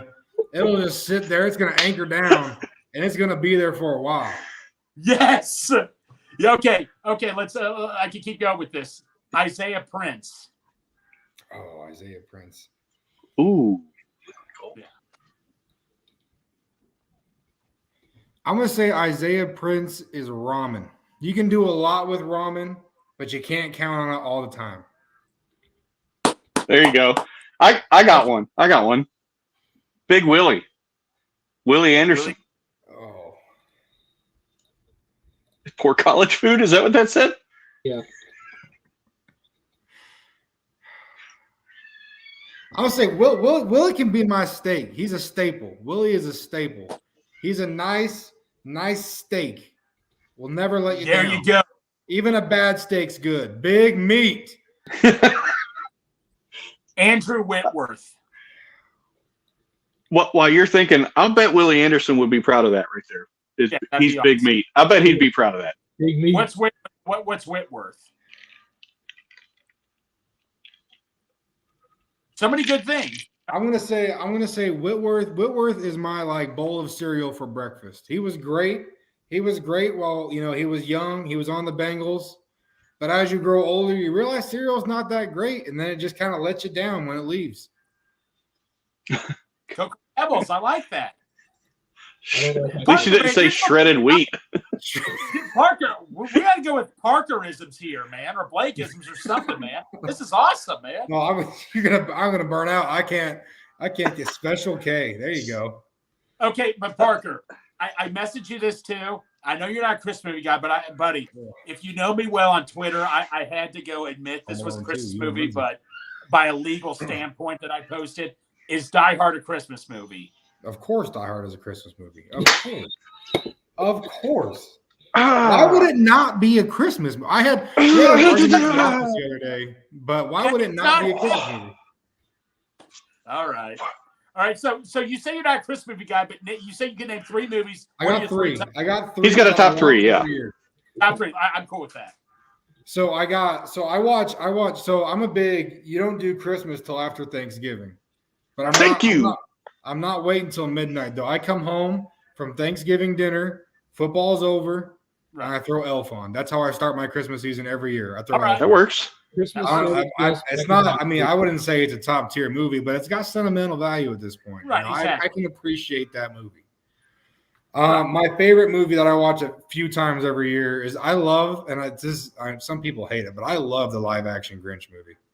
That's probably my favorite Christmas movie of all time. Dale will like you for that tomorrow. Dale's a big fan of that. And then and Die Hard is my number 3.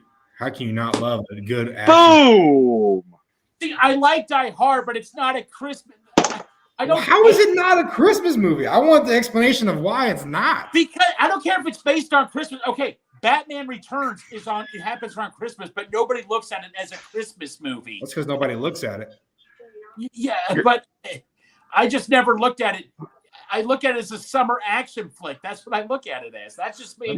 That's fair. What about Harry Potter though? Is Harry Potter a Christmas movie? Oh God. You know what, Parker? Me and Santori would have discussion because we're diehard Harry Potter guys. If you're referring to the first one, that is a great question because I talked to myself. I put it in the middle on Thanksgiving. It's kind of in between. Okay. But Tori, weren't we kind of talking about this a little bit? Yeah, but they kind of hit every holiday. Yeah. It starts in the summer, so I don't really know. It's literally a year-round movie. I don't really know. The only thing they really don't discuss is Easter. And maybe it's just because wizards don't believe in God. Yo, Gremlins. That's a great point right there. No. I haven't seen it, but I'm Gremlins! Oh my God. My Love guy those right there. scary little bastards. There he is, right there. Yeah, Crypt's in there. He knows. Yeah, correct. What did I know? Yeah, but... Wait. So Ketchup. Parker, are you a big Harry fan? What? Parker, are you a big Harry Potter fan? I read all the. I've never seen the last movie. I love Harry Potter though. What house are you in? I'm sure you've taken Do you tests. see the shrine behind me of Harry Potter stuff? Oh, how did I not notice that? Oh yeah. I can't see it. I can't see that You either. can see the books though. That's clear as day. And then you I mean, have I can the see. shelf. I can tell now. Yeah. There's a Hedwig mug. There's a Hogwarts acceptance letter in a glass case I made for my wife. Nice. So Parker, See, you've taken Yeah, the no, test. all the tests that I was Ravenclaw, but to be honest, I'm not big enough into Harry Potter to know what that means for me. But that's what all the Actually, tests always said that I am. Awaken. We're talking Harry Potter. My wife is like We're- balls to the walls Harry Potter. we've got all the movies. I've got all the books. I've read them all. I've What seen are them you? all like 73 times. What are you, James? What house are you? Me? Uh, Oh, I'm Gryffindor all day. You better believe it. That's So what I'm when- stuck into. When my wife graduated college, we saved up enough money, and I told her I could take her anywhere in the world for a couple days. Universal Studios. I told her France, Italy, Rome, Greece, Turkey, Egypt. If she want, like anywhere you want to go, and she was like, Tell me. Harry Potter World. Mm. I've always wanted to go. Let's go. I've always wanted to go. Yeah. We've been. It was pretty cool. Let me tell you something. So Let me tell you something. I had to work. During this, but I told my wife. I said, Amy, you take Mason, because at the time we didn't have Maddie. So I said, Amy, you take Mason down there with your family, go to Florida and hang out, have a good time. Come here, sweetie, if you want to. And that's Maddie. Come here, sweetie. You can come here. And I said, take them to go down to Florida, hang out. They went to Universal Studios, went to Harry Potter. Oh, it was amazing seeing all the pictures. They got the wands and everything. They showed the videos of it taking the wand and doing a little flick, and then it makes like the dragon move up on top of Gringotts and everything. Oh, That's awesome. it's so good. I don't know how familiar y'all are with the movies, but I guess it's the first one where Harry's trying to figure out what wand he's going to get. The Yes. wand uses the wizard or whatever, right? My wife is the aficionado. I'm just kind of second. The wand chooses the wizard, Harry. Yeah, that thing. And he kept picking the wrong wand and all the shit kept breaking, right? Right. Well, we were in Ollivanders, and Ashley's going through all the little wands and having a great time. He picked one out, grabbed the wand. I don't know what she did. She took the cookie, threw her phone, and it shattered. And she had just got this phone for like her birthday and graduation. It's like a brand new iPhone 8 or whatever at the time. Right. $1,000 phone, and it is shattered to pieces. And she's sitting there outside Gringotts holding a new wand and a shattered phone. She's just crying all over the place. And the only thing I could think to say was, wrong wand. You didn't. Man. No, Did she go? Yeah, No. probably. How were the butter beers? Did you like the butter beers, James? Ashley, I didn't get to go. Ashley, Oh, you didn't get to go. My bad. Yeah, thanks for rubbing it in. I wish they were good. You should all go down there for Rally Round the Natty trip. Rally Round Potter. I'm trying to get her to answer questions about butterbeer, but she's like in a coma right now. She won't answer. No. We polished off that pint of Little Debbie's ice cream, and I think that was all she wrote. Yeah, here we That's go, just man. down, brother. Kids are going to bed. They came over and just said goodnight. There you go. That was 1,000 calories. All right. Oh, that's all. That's all. Huh? That's it. That's essentially a trip to the gym, right? Like you don't even have to go now. No, no. Man. Maddie's having fun over there. Sorry. I don't know if you heard that or not. You're good. Parker, we'll probably wrap this up here. We like to keep things under 90 minutes. We like to say 45 minutes, and that never happens. So Never. we try to keep it under 90. Sure. Is there anything that you're working on or want to promote right now, or you got anything you're doing? Just go follow my Twitter at ParkerBlake60. That's where I post everything there. I just dropped my entire grade book. And that's the one I use. So when I go in after the games that I'm watching the all 22, I'll put grades in there. You can watch me live if you want. Hopefully I'm going to start streaming soon if I can figure out how that works. And then you guys can watch film with me while I grade. But I know we're going to have to talk after this.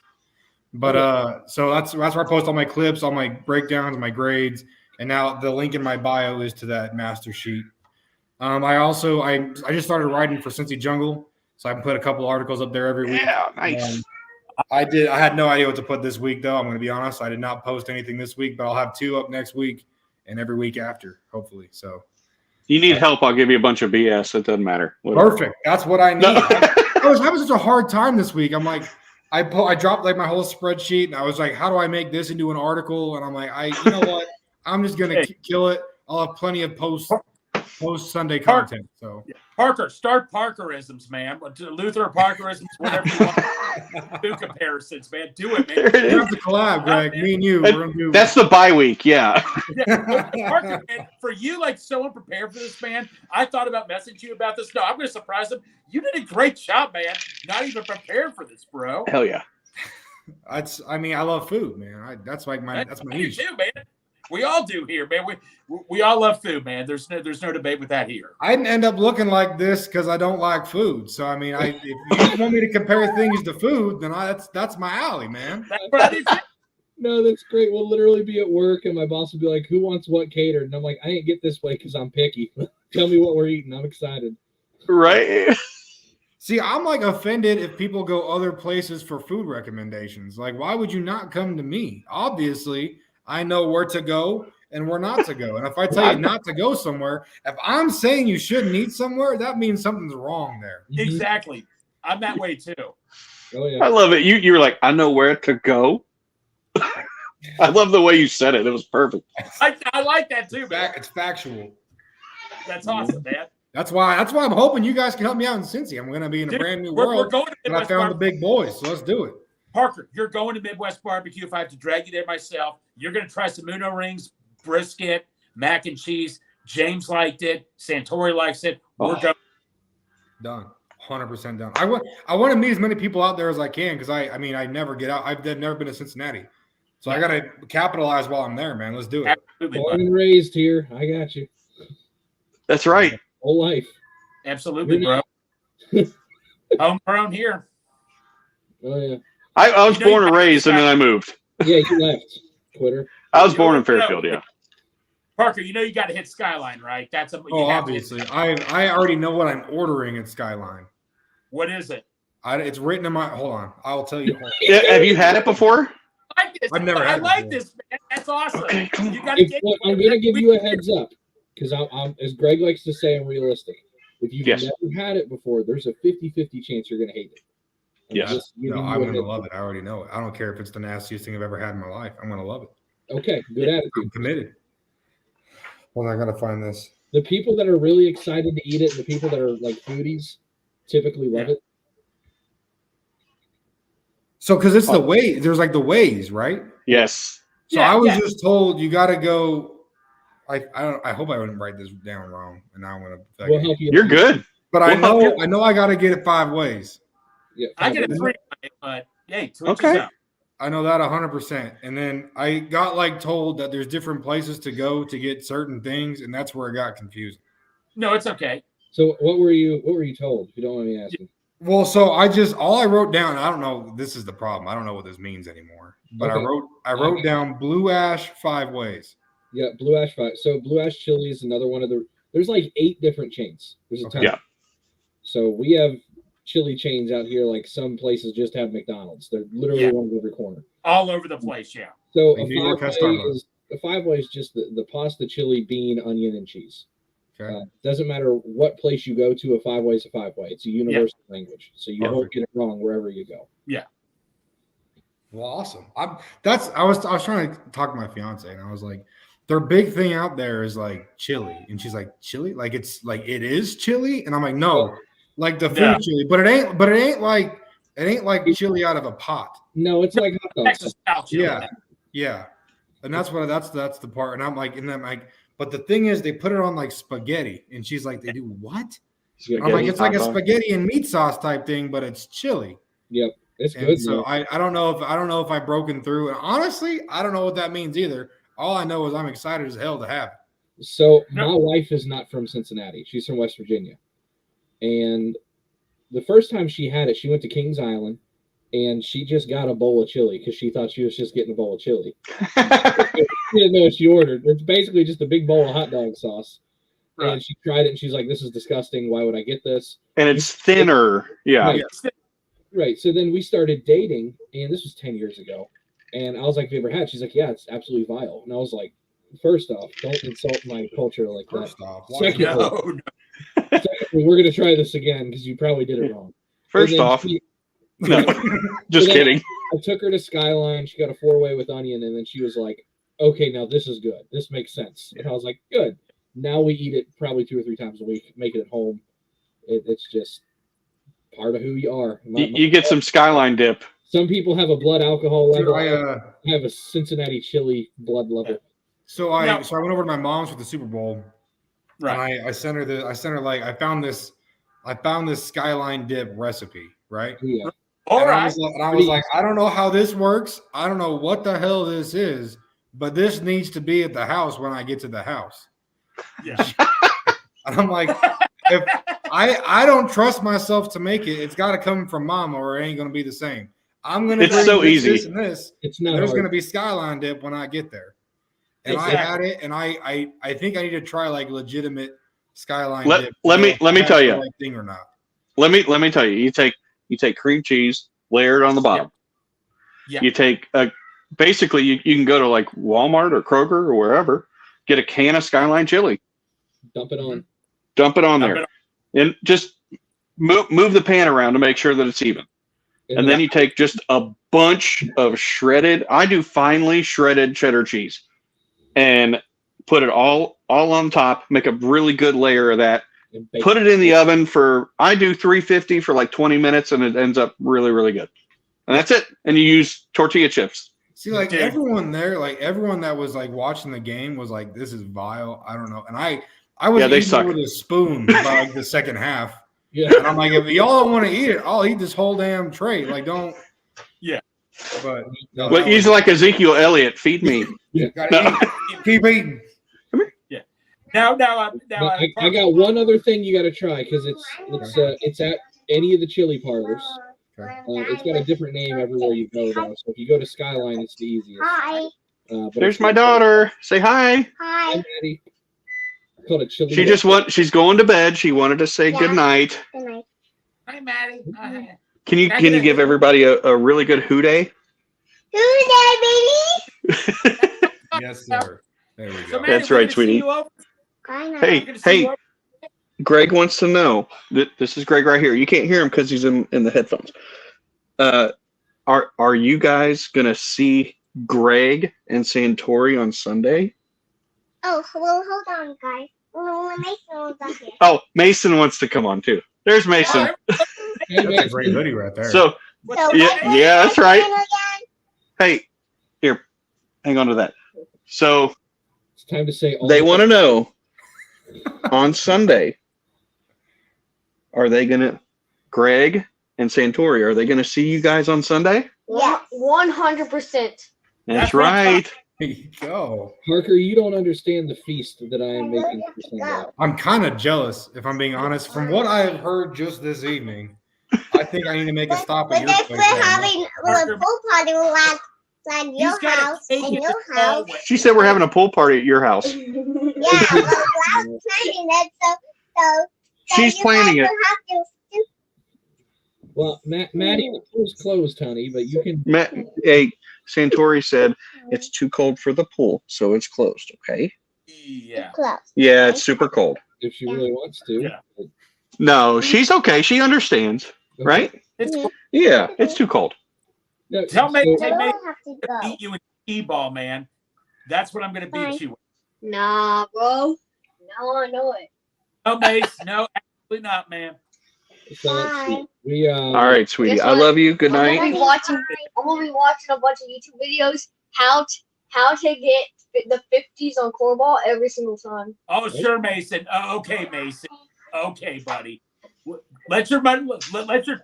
We'll just see what happens Sunday. That's all I'm going to say. Put your money where your mouth is, Mason. Hey, Yeah, they've already right. made several bets, and he's won every single one. So let's not. Took all my money out of my pocket. I've won like $20 so far off bets. Not that much. 10. I Yeah, think 10. 10. But $5 a Yeah. piece. Put it in This- an index fund and let it It's not mature. bad either. I'll give you credit for that. Yeah. Greg, how about this? $5 for whoever can win the first round of Corball, but we do get one warm-up round. That's fine. Fair. Both fair. of us. Done deal. That's fair. He needs a warm That's fair. Okay, virtual handshake. Yeah, skee ball. It's the same thing. Yeah. $5. Virtual handshake. Yeah. Done deal, Mason. $5. Give the thumbs up. Thumbs up, man. There we go. Done deal. Yep. All right, buddy. Love you. Thanks, you. Good night, bub. All right, Night. See you guys on Sunday. see you I got it. guys. See you, bro. Let me break down the spread for you, Parker. So, Yeah, so I got Parker, my- I tell got me my about notes. I'm the ready to hallway. rock. He's got a cake, a gorgeous, delicious cake in the hallway, man. It's like, Always. There's a hallway connecting the front door to the kitchen, and Dad's got a cake stand with a yellow cake on it right now. Bougie. No, I'm kidding. We are not bougie. I want a whole So cake. we're doing hickory smoked chicken wings, and I Yeah. got some Killer Hogs rub. If you know what that is or not, I don't know. Sounds killer. sounds hot. I am Italian, so I am doing a pretty large lasagna. Greg had that last week. Kick ass. I do Italian sliders, which is basically like a West Virginia pepperoni roll, but they're just like with the sweet Hawaiian rolls, but we Oh, do yeah, like yeah, yeah. Italian mix in them. Greg, Cincy James, you said you bring buffalo chicken dip, right? I'm gonna bring a big old thing of it. Yep. I'm doing some like barbecue style sloppy joes, and then my wife's doing a taco dip, and then Greg's bringing all the soda or beer or whatever we decide to do. All rated beverages. Let me ask you guys a question. Do you guys like Buskin cookies at all? Yes. What if they have the White Tiger Buskin cookies? Since they're going all White Tiger, I'm bringing those there. By the way, Parker, that's another thing you need to try is a Buskin cookie. But also, I don't want to change the subject, Parker. You have to stop at Grader's Ice Cream, if you're a big ice cream guy. Well, my fiance is. I'm sure we'll have to stop and get ice cream somewhere while we're out So- there. Yeah, Graders is legit. The Graders. weird thing about Cincinnati is you could take out all of like the national chains. Like you could take McDonald's out, Burger King, Taco Bell, any of them. Yeah. There would still be more than enough just Cincinnati local restaurants for anybody to survive. See, that's what I'm excited about. Is like I don't think we don't have. It's just That's great. only Cincinnati food. See, because I don't. I mean, maybe I'm just not. I don't know where it is, but there's not a lot of local stuff here. Right. It usually migrates here from somewhere. That's why I'm excited to get like downtown and like hit some like local places up. That's what I want. Well, and it's not even downtown. yeah, it's We got just everywhere. so I mean you'll find like La Rosa's, all the chili parlors, Graders, a couple of the barbecue places. We're starting to have some mom and pop barbecue places really start to pop up. That's kind of just a new trend, I think, but they're local places. Barbecue's been very big here. By the way, we're the #1 beer drinking city in the USA. I have learned that. I think like 60% of my list is like Brewery, pubs and breweries. Rheingeist. Rheingeist, Rhein- Well, it's literally the first place on my list. Gotta go there. Go to Rheingeist, Right. bro. Staple And- I put in parentheses next to it, Staple Brewery. Yes. Now, if you end up going there, let me know before, and I'll get because my buddy from high school he works there. Okay. So let me know. I'll try to hook you up with him, and maybe he can give you a tour or something. Now, this might be Hell a yeah. dumb question, Right, right. but are you a donut person? Am I a donut? I look like a donut, man. All I'm right. definitely a I think donut. that's where we were going, but I wanted to verify. That was Holtman's Donuts is Holtzman Donuts, buddy. elite. Bacon bit donuts. Try them. Some, They've got maple donuts with fresh Oh, maple bacon. bacon donuts are just They're so good. dude, that's- you would these, man. It's Oh. simple, but man, it's I good. feel like Homer Simpson thinking about that right now. You know? So wait, Parker, what is written on your list, man? We got to hear your list, buddy. Well, I got one last thing before we do that. Oh, Oh, I do yep. wanna- Not only do we have Holtman's Donuts, but we have the Donut Trail, where there's like 9 different donut shops, and they will stamp your passport. And if you send it into customs, they'll mail you a "I completed the Donut Trail of Cincinnati" Oh, T-shirt. And He's like, it's not you're like giving me work to do. It's not like Dunkin' or anything. These are mom and pop donut places just all across northern Cincinnati. It's so good. Right. Isn't there one in Fairfield? Yeah. Yeah. Jupiter Donuts, I think, is on. Yeah. Speaking of donuts, Buskin also has good donuts too, Parker. Does anyone alert you of Jungle Gyms? Because that's another thing you need to know about. Of what? Jungle Gyms. Jungle Gyms? Yeah. Yes. That's like the coolest grocery store you'll ever go to ever. Parker, you're going to get lost there, man. But whatever you International do, when you market, see the they one chip import challenge all their foods. thing, don't do it. International market, they import all their foods from different countries. They have aisles dedicated to different countries. Yep. Dude, You I'm can go. so excited about what I'm about to experience Yes. for a week of my life. Like I can't If you explain go down the Taiwan aisle, you won't be able to read what you're fucking buying unless you. Nope. It don't matter. If it looked good, it looked good. Yeah. They have the live well, so you could pick out your tilapia, your lobster, your crab, whatever you want. You could pick out your live food, and they will take care of it, and then you take it home. That's so cool. Last time I was there, Yeah. they had the giant styrofoam bins of just crawdads. You can just take your Mhm.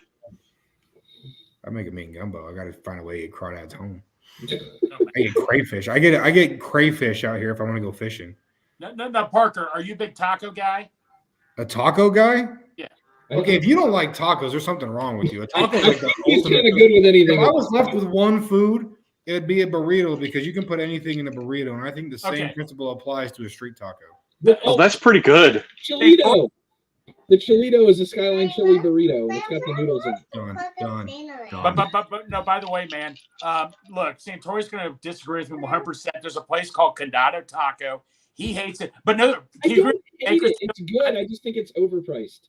do you think Bakersfield's good? Yes, Bakerfield's great. Bakersfield is a good taco place to go to. It's a little pricey, but they got good tacos there. Gomez salsa is fantastic too. Gomez. Have you ever tried the turtle at Gomez?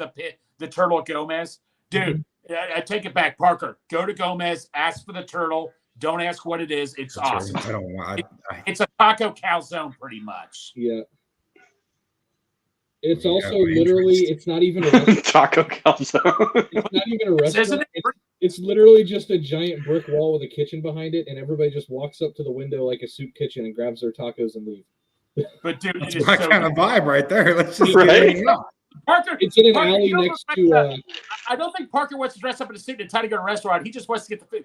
That's how I am too, Parker. I don't care if I'm getting it out of the gutter as long as it's good. Exactly. Gomez is good. Gomez is kick ass, man. So Santori, how are we doing on the donations? I think we're around $800. Yep. I don't Thought so. total at the moment, but I think it's about $800. Right. Okay. And Parker, I don't know if you know what we're doing, but we're doing a jersey giveaway, personalized jersey from Cook Sporting Goods. So every $10 gets you one entry into this giveaway, and Santori will take the winner straight down to Cook Sporting Goods in downtown Cincinnati, and you get to pick out your personalized jersey. It's about $300 worth of a jersey. Oh gosh, That is good. Those are the turtles. I don't know if Those I'm- are the you turtles. just interrupted my great charity Yeah. talking with Right. awesomeness. Turtles. You can just take me down and get one of them, and we'll be all right. Like, That was awesome. Hey, Parker, man, let me know where you're going. I'll go with you, bro. well, for sure. But- I'll let everybody know when I'm in there for sure. Oh, if you go to James, we'll get back to donations in a second. Yeah. Who cares about charity? Food. If Man, you go, Out. no, this is my wheelhouse. Like football second, food's first. If you go to Blue Ash Chili, which is one of the parlors that they have Yeah. on your list, there's a food challenge there called the No Freaking Way Challenge. Yeah. It is a 6-way, and it is 8 pounds of food. It's one of those giant ways like the pasta dishes, but it's also got fried jalapeno caps on it. Yeah. Oh. It is 8 pounds. Yeah. Get the wheelbarrow on the way out. So Mason just came by to tell me that Greg, he has just got finished watching a skee ball video tutorial, and he said, "You better go to the bank." You know what, man? This kid here, Mason, man, I swear, this kid, he backs himself up. But you know what, man? I'm going to be practicing. Saying, Tori, I'm going to go. Can I spend the night at your dad's house? Like, they can go to my dad's. Ask him. No. So, Parker, I got a quick funny story to tell you. So, thank God his dad has leather seats and all that, because his wife made this Chex Mix with powdered sugar on it. I'm just eating it in my mouth. I look all over the side of the chair. There's powdered sugar on the chair. I'm like, holy crap. So I just kind of smother it up and all that. Hopefully his dad doesn't hear anything. But thank God, though, leather's easy to get stuff off from. Oh, now what are you doing? That's the No Freaking Way Challenge. Cheese and rice. That's dude. it. I got to get a beer. Hold on. Oh my! Is that all spaghetti? Is that right? Well, no, that's it's basically a 6-way, so a 5-way with jalapenos on it. But yeah, it's the pasta. Oh my! And Oh you my get a gosh! T-shirt if you don't die. That looks harmful, but I am in. Oh. How many people do you get to eat that? Oh, it's just you, I bet. Yeah, it's just. I think you have like 30 minutes. 30 minutes.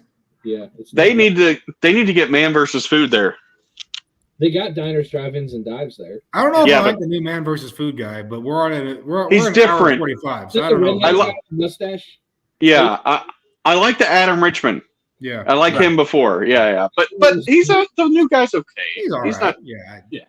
Well, now, Parker, not- so we're known for chili. Where do they know, like, where you're from? Like, where you live in Utah? Where do they We know? got fry sauce. What are you talking about? We got fry sauce. Fry sauce? Fry sauce. Better It's than it's just ketchup and mayo, but like you order fry It's sauce at a Cane's restaurant, sauce. and then restaurants do it differently. So there used to be a local chain here that would throw barbecue in there, but I don't know what they did. It was not just the 3 ingredients, Right. but it was the damn best fry sauce I ever had in my life. It's Cane's sauce. You ever had Cane's chicken? It's not. Cane sauce is not good. Do not call it cane sauce. Oh, you're gonna piss Greg off. What? Cane's over. So we just got Cane's here this year. We've never had Cane's in Utah until this year, and we opened up. They exploded. But like, so I went to Cane's for the first time, like probably a couple months after it opened, when it wasn't insane to go there. And Right. we got Cane's and we sat down and we were like, okay, let's get blown away by this fried freaking chicken. It's just fried chicken. And so I'm like, well, you have to have the Cane's sauce. You know, I have the whole signature thing together. Jello shot of Cane's sauce. Yeah, and I'm like, Right. this is just fried chicken and like watery fry sauce is what this is. All right. Yeah, to each his own, but Parker, man, I'm sorry. Yeah. And the We had- chicken ain't good. When I left his house this Sunday, when I just stuffed myself, I got to go to my family's house for Cane's chicken. I got some fry sauce. I took like 5 or 6 little containers of fried cane sauce and just stuffed it in my mouth, man. I don't. He's just I don't- gargling mayonnaise. You gotta come out here and get some real freaking fry sauce, man. I will. Tell you what, when you come to Cincinnati, man, let's do an exchange here. I'll get you some chili. You get me some. You bring some fry sauce over here. I'll find a way to get some fry sauce in my bag. Okay. I'll bring He's you gonna some get fry there. It's gonna sauce. be busted all over. My fiance's gonna kill me when all of our clothes are pink, but that's all right. It's worth it. That's awesome. Well, That's so we do the donations. That's a good segue, right? Smooth. So, like we were talking about, we've raised roughly $800 so far, and every $10 gets you 1 entry into this jersey giveaway. So, we're just trying to get people to donate to their local charity. It doesn't matter what charity it is, whatever charity you want to pick. Okay, you can pick the Joe Burrow Foundation. You could pick the Hayden Hurst Foundation. You could go down to your local church and donate it and send us the receipt. That's cool. You can put $10 in that little spinny thing at Taco Bell on the counter. Yeah, let's You guys still have take a video of it. Show us you're doing it. You know, that's the thing. We just want to show that you're giving back to your community. So if you can show that you're doing that, we got you an entry into this free personalized jersey giveaway. Santori's going to take you down to the Cook Sporting Goods. You're going to get a free jersey. And like Santori says, if you're not a jersey guy, guess what? Okay, it's about $300. Their hats are about $30 or so a piece. You want 10 hats? Okay, cool. Go pick out 10 hats. Let's roll. So we're just trying to get people thinking about donating. Let's get some more money back into the community. You know, whatever community it is, we just want to see some money going back. So that's the big thing. Just wanted to make sure that we plug that. And Brimminghorn Meadery. Yeah, our sponsor, Brimminghorn. There it is. Like the same damn bottle because they haven't sent me anything. No. So, I'm kidding. I'm not a huge alcohol person. We just didn't drink a whole lot growing up at home. But I'll say this: that mead is damn good. If you've never had mead, it's basically like honey wine, and that's some sweet high test stuff. Yeah, it's kind of potent too. It'll knock you on your ass if you're not careful. This one's called Wolfwoods, and it says it is piney, citrusy, and herbal. Pure honey, hops, and juniper berries come together to create this unique beverage of old. That's this one. If you want, there's others. Or alcoholic honey. That's what it is. I drank that one in one sitting. Yeah, it's so good, and it's not a big bottle. It's a 375 milliliter bottle, so it's like you're drinking a couple beers, but. Oh, so good. Before we go, I need to hear what's on your list, Parker. So we're going on 2 hours. Yep. Got to get this right, Parker. No, you mean 45 minutes. Going on 2 hours. Oh, no, I got. It's not as long. So first off, I've been told by everybody and their mother and brother that I have to go to Bengal Jim's tailgate. Yeah, it's it is a staple. So that's like a must. There's no other option. I have to go there. So I'm going there, and I don't know how that works. 10 other options. Let's put it this way: Bengal Jim's is great. His tailgate is huge. There's a lot of stuff over there. There's a lot. It's hard to walk around because there are so many people because it's grown so big here in the past few years. Pictures and like it worries me because I'm like it's awesome. It really is awesome, but there are a lot of different options. I would suggest kind of starting at Longworth and making your way around. Yeah, the one I really like, and maybe I'm just biased, is Bengal Bomb Squad. Lot 1. Yeah, it's a little bit more low key. There's room to move. I hate saying that. I'm not trying to diss Jim's tailgate because it's a great tailgate. No, it's great. I want to get because I don't know how often I'm going to be out there. So the more I can hit, the better. I was kind of upset that I was just going to go and sit in one place the whole time because everyone's telling me I got to get to the game like early. Yeah. Oh yeah, dude, that's up to you. If you want to get there early, that you do that. But if you want to like hit a whole bunch of stuff, I would say because Longworth opens early, really early, so you could start at Longworth. Hang out a little bit, and Longworth is right next to Lot 1. So you can go over to Lot 1 where Bengal Bomb Squad is, like Santori's saying. Really great group of people. They do the Bengal Bomb shots, which is basically Orange Crush and Jaeger. And they do that every like 45 minutes or so. Yep. That's awesome, what they do. Man. Oh. So and they just pour them out and you just walk up and grab one. Yeah, and then you hold it up, and then you end up taking it all together. Yeah, okay. And then you just end up you go around the stadium, then you hit Bengal Jim's. You can go to Lot D, go up that way. There's so much stuff you can do. There's honestly, as opposed to just going to Bengal Jim's. There's honestly like 8 or 9 really good tailgates. Yeah, yes. But like they said, Bengal Jim's tailgate. Like I say, it's great to go. Like me and James were there one time. It's like you can't even get around in there to get anything because it's just grown so much. But like he said, Bengals Bomb Squad, that's the one I hang out with because, like I said, it's just more roomier down there. But like hit as many as you want, man. You know. I'm just trying to see people. So like, Right. I'll be shooting out texts, and wherever people tell me to go, I'll be there. I'll be wandering around. I can't Right. sit in one spot for too long, Well, especially when they're early. I'll tell you this. Since my son's not around, he doesn't know because this is Christmas present. But I've got tickets for Buffalo and Baltimore.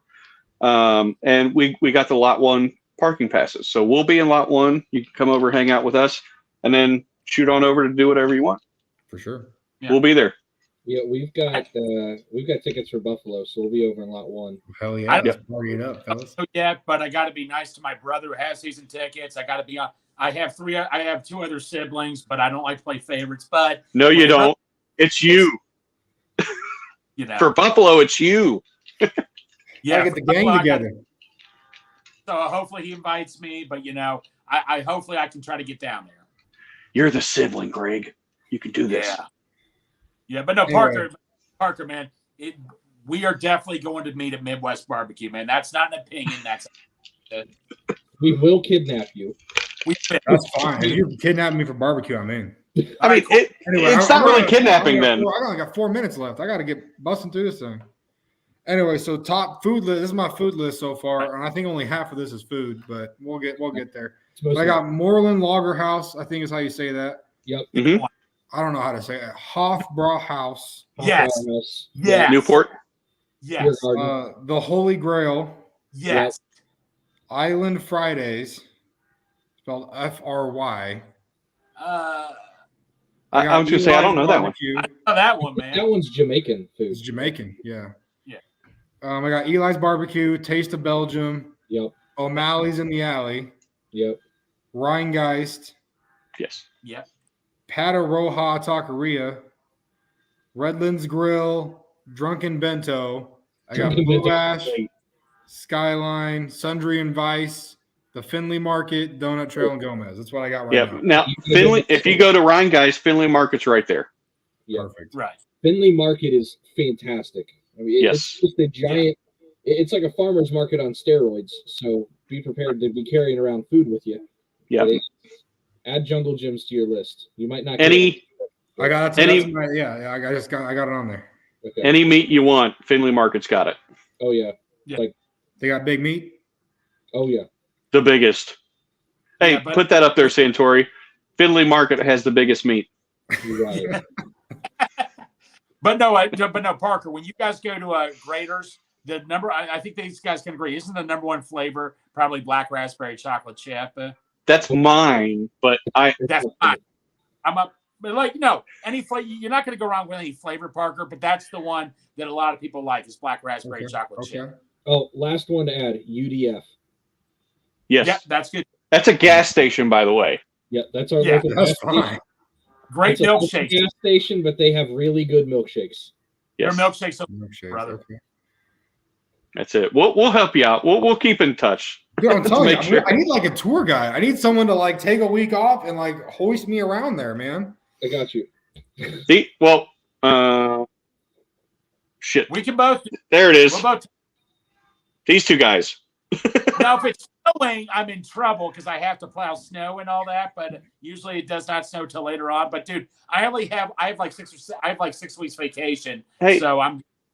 Greg, did you not know that you're taking that week off? Wait. You No, don't know. You know no, now. I think I do have that week off. I literally do at work. I might have that week off before New Year's. Oh That's my fine. gosh. All right. Yeah. Like Nice. Cincinnati could probably just run on its own restaurant, so we don't need the national chains. Yeah. No, we don't. Parker, this has been awesome, man. Oh, man. Thanks for having me on, man. Anytime. We do this every Monday and Wednesday. So Feel free to come back on whenever, bud. there's going to be something new to talk about on the O-line every week. So I try and I usually get my film about Tuesday morning.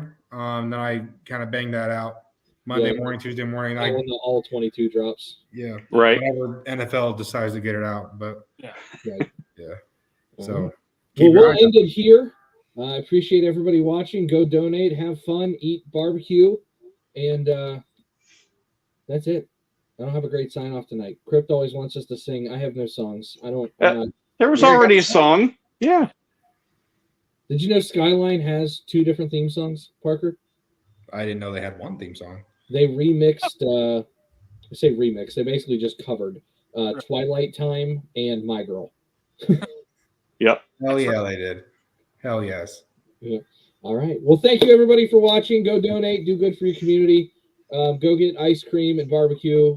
Gain some weight. Have fun. Just because you're watching your weight doesn't mean you can't watch it grow.